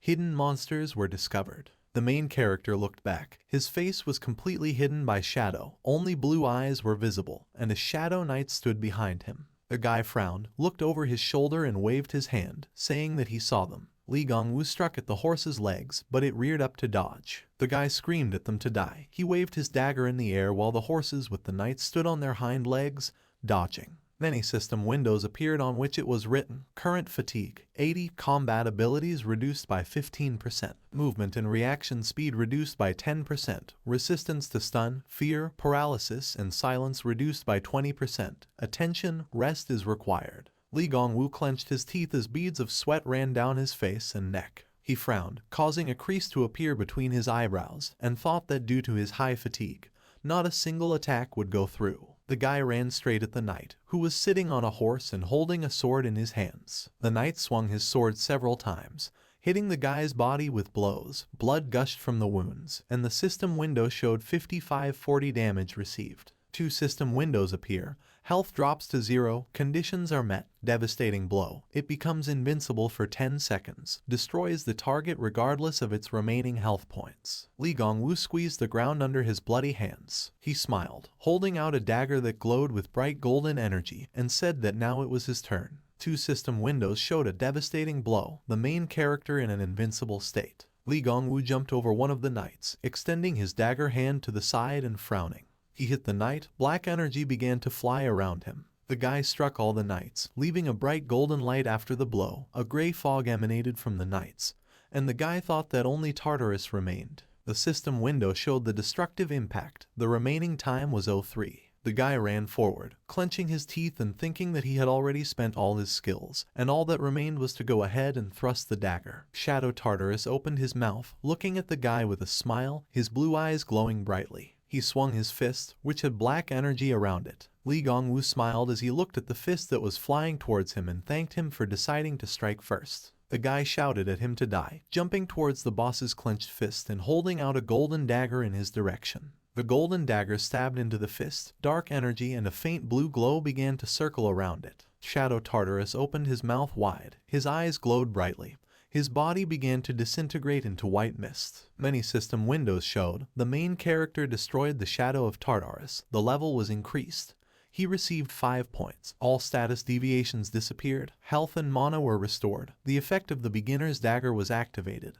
The level was reset to 1. The guy leaned on his knees, frowning and saying that this is the end. The system window above it showed that the last hidden task was completed. Li Gongwu turned to the side when they shouted at him to run. He watched Han Si-young and Kim Min-seok run towards him. The guy with brown hair shouted that there was someone behind him. Suddenly, Li Gongwu's back was pierced by a huge sword, piercing right through his body. Blood gushed out from the wound. Several system windows appeared on which it was written. He received 21,050 damage. He received a through wound. Bleeding began. He loses 1% of health every second. The remaining health is 25%. The guy opened his mouth wide, his eyes turned white, and drops of blood flew next to him. Someone kicked him and Li Gongwu screamed as blood flowed from his back wound. He fell to his knees, pressing his hand to his chest and turned behind him, asking who it was. Choi Yi-young, whose body became larger and more pumped up. His skin became gray. His eyes glowed red. Above him was a red system window, on which was, at an unknown level, Choi Yi-young. The blonde's face was distorted with rage as he looked down at the main character, saying that he would kill him. Choi Yi-young stood on the ground, showing Li Gongwu his boss badge while he said that he was completely crazy. Choi Yi-young clenched his hand into a fist, holding the spider token and shouting that he had won in the end. A dark fist descended on the guy, breaking his neck, and blood gushed from his mouth and nose. The fist punched the ground, breaking rocks as the hunters called out for Choi Yi-young. 3 system windows showed Tartarus dealt 65,530 damage. Health dropped to 0, stat effect disappears. Choi Yi-young was flying in the dark. Stones were falling next to him and he thought that he would die like that. Han Si-young, Kim Min-seok and Li Gongwu stood at the edge of the gorge, looking down. Choi Yi-young flew down, looking at them and thought that he would inherit the company and live in luxury. Li Gongwu frowned, looking ahead, and the blonde thought that if it weren't for him, everything would have worked out and it's unfair. Choi Yi-young looked to the side. Behind him there was a cloud of black energy from which a red light emanated. A voice asked him if he wanted revenge. The blonde was surrounded by red and black energy as he floated in the air. The voice told him that if he gave up his humanity, then it would grant him power. A red system window appeared in front of Choi Yi-young with the inscription whether he wants to conclude a contract. And the answer options are yes or no. The guy looked at him in surprise. He smiled, asking that he needed to cast aside his humanity. Choi Yi-young's gaze became crazy and he smiled widely, clenching his teeth, pressing the yes button and saying that it was as easy as shelling pears. In front of the main character stood Choi Yi-young with gray skin, who looked down at him. The system window showed, an additional hidden task begins. Defeat Choi Yi-young, who threw away the fate of man. Li Gongwu opened his mouth wide, frowning, beads of sweat running down his face when he thought that this couldn't be happening. The man turned into a monster. On his knees, the guy turned around as Kim Min-seok ran behind him with a sword in both hands, shouting at him to step back. The guy swung his sword at the blonde, clenching his teeth, but he blocked it with his hand, taking it. Choi Yi-young hit the brown-haired guy in the face with his hand. One of his eyes opened wide in shock and pain. Lee Gong-woo turned back as Kim Min-seok flew back, a large cloud of dust rising up where he hit the ground, and rocks scattered to the sides. Kim Min-seok lay on the ground with a bloody face, closing his eyes. The system window above him showed level 43, 0% health. Han Si-young stood in front of the main character, looked over her shoulder at him and frowned, shouting why he froze, let him go away, and be treated. The girl swung her sword forward, pursing her lips. Choi Yi-young caught the blade of the sword with an angry face, holding it in his palm. The black-haired girl's eyes widened when she saw this. The monster kicked the girl in the stomach. Her eyes opened wide and she opened her mouth, flying back from the blow. At the sight of her landing there was a strong blow. White dust rose into the air. A thick cloud of dust flew in the air. Stones fell to the ground. Lee Gong-woo helped the guy with brown hair get up and looked at this, cursing. Han Si-young was lying on the ground, turning her head to the side. Her face and neck were bleeding. She opened one eye. The system window above her showed level 458, health 0%. Choi Yi-young raised his sword above his head. It glowed with a bright golden light. Han Si-young lay in front of him, saying that he is a real monster. Several system windows appeared that showed bird piercing. Impossible to use. Sprint. Impossible to use. Lee Gong-woo ran on the ground, frowning and gritting his teeth, thinking that he only had stealth left. The system window showed the stealth skill. Choi Yi-young struck the ground with his sword, which left a bright golden mark from the blow. Lee Gong-woo's body became translucent as he picked up Han Si-young in his arms and clenched his teeth, dodging the blow with her. The guy became visible again, falling to the ground and letting go of the girl, asking how she was. Han Si-young raised herself on her hands, leaning them on the ground, and screamed. He was completely crazy. Lee Gong-woo smiled, looking at her, and asked why call the man who saved her names. The girl frowned, looking at the guy, and shouted that he had met her for the first time, but was already risking his life. What else to call him? The two turned to see Choi Yi-young, who was approaching them holding a sword. Lee Gong-woo stood up, clutching a golden dagger in his hand, and told her to quickly take the dagger and make a contract if he died. The girl looked at him in surprise, asking what. Han Si-young sat on the ground, looking at the guy with displeasure, and said that this is not funny. Let him definitely win and return alive. Lee Gong-woo looked over his shoulder at her, smiling and saying that she really decided to support him. The system window above the guy showed that he had 2% health left. Lee Gong-woo frowned and pursed his lips, thinking that he had neither health nor skills. In this state, one scratch would be enough for him. The guy thought that he had no choice. He needed to deal a critical blow and end everything. Lee Gong-woo ran towards Choi Yi-young. The main character struck at the blonde, who blocked it with his sword, bright yellow sparks sparkling from the blades. The main character quickly transferred the golden dagger from one hand to the other. The main character hit Choi Yi-young from the other side, leaving a golden mark of the blow, but he again blocked his blow with his sword. Lee Gong-woo gritted his teeth, lowered his head, sweat dripping down his face as he thought that Choi Yi-young was too fast, and it was like he was fighting a machine. Choi Yi-young frowned, his red eyes glowing brightly. He kneed the guy in the chest. His eyes widened in pain. Lee Gong-woo fell to one knee, resting his hand on the ground. The black eyes of the main character reflected how Choi Yi-young raised his golden sword over him. He sharply brought his sword down on the main character, who blocked his blow with his dagger, the stones under the guy on the ground breaking. Lee Gong-woo looked in surprise at the blonde's sword, which he blocked and which glowed with a bright green light. The main character's eyes reflected green light, which also illuminated the guy's face. A bright green flash of light. Two system windows appeared, which showed that health had dropped to 0. The effect of the characteristics disappeared. Many system windows appeared that showed the current fatigue, 95. Physical abilities are reduced by 50%. Resistance to stun, fear, paralysis, and silence are reduced to 45%. Attention, rest is required. Lee Gong-woo was flying in a dark space. His eyes were half closed. A green light emanated from him, and he thought that maybe this is what the road to hell looks like. The guy's eyes were closing. His face was dirty as he thought that he just wanted to live a normal life. But why did everything go wrong? He probably should have quit his job as a hunter. The guy clenched his teeth, thinking no,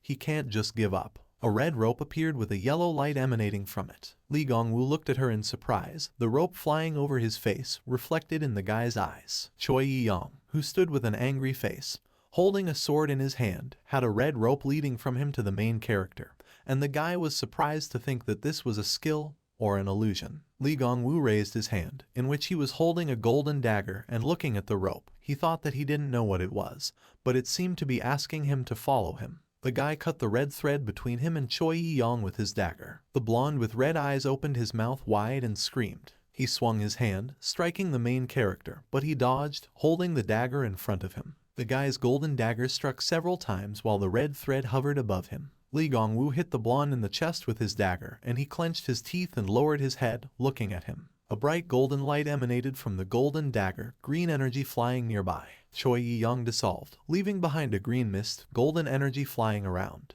Many system windows appeared, on which it was written, "The main character defeated Choi Yi-young.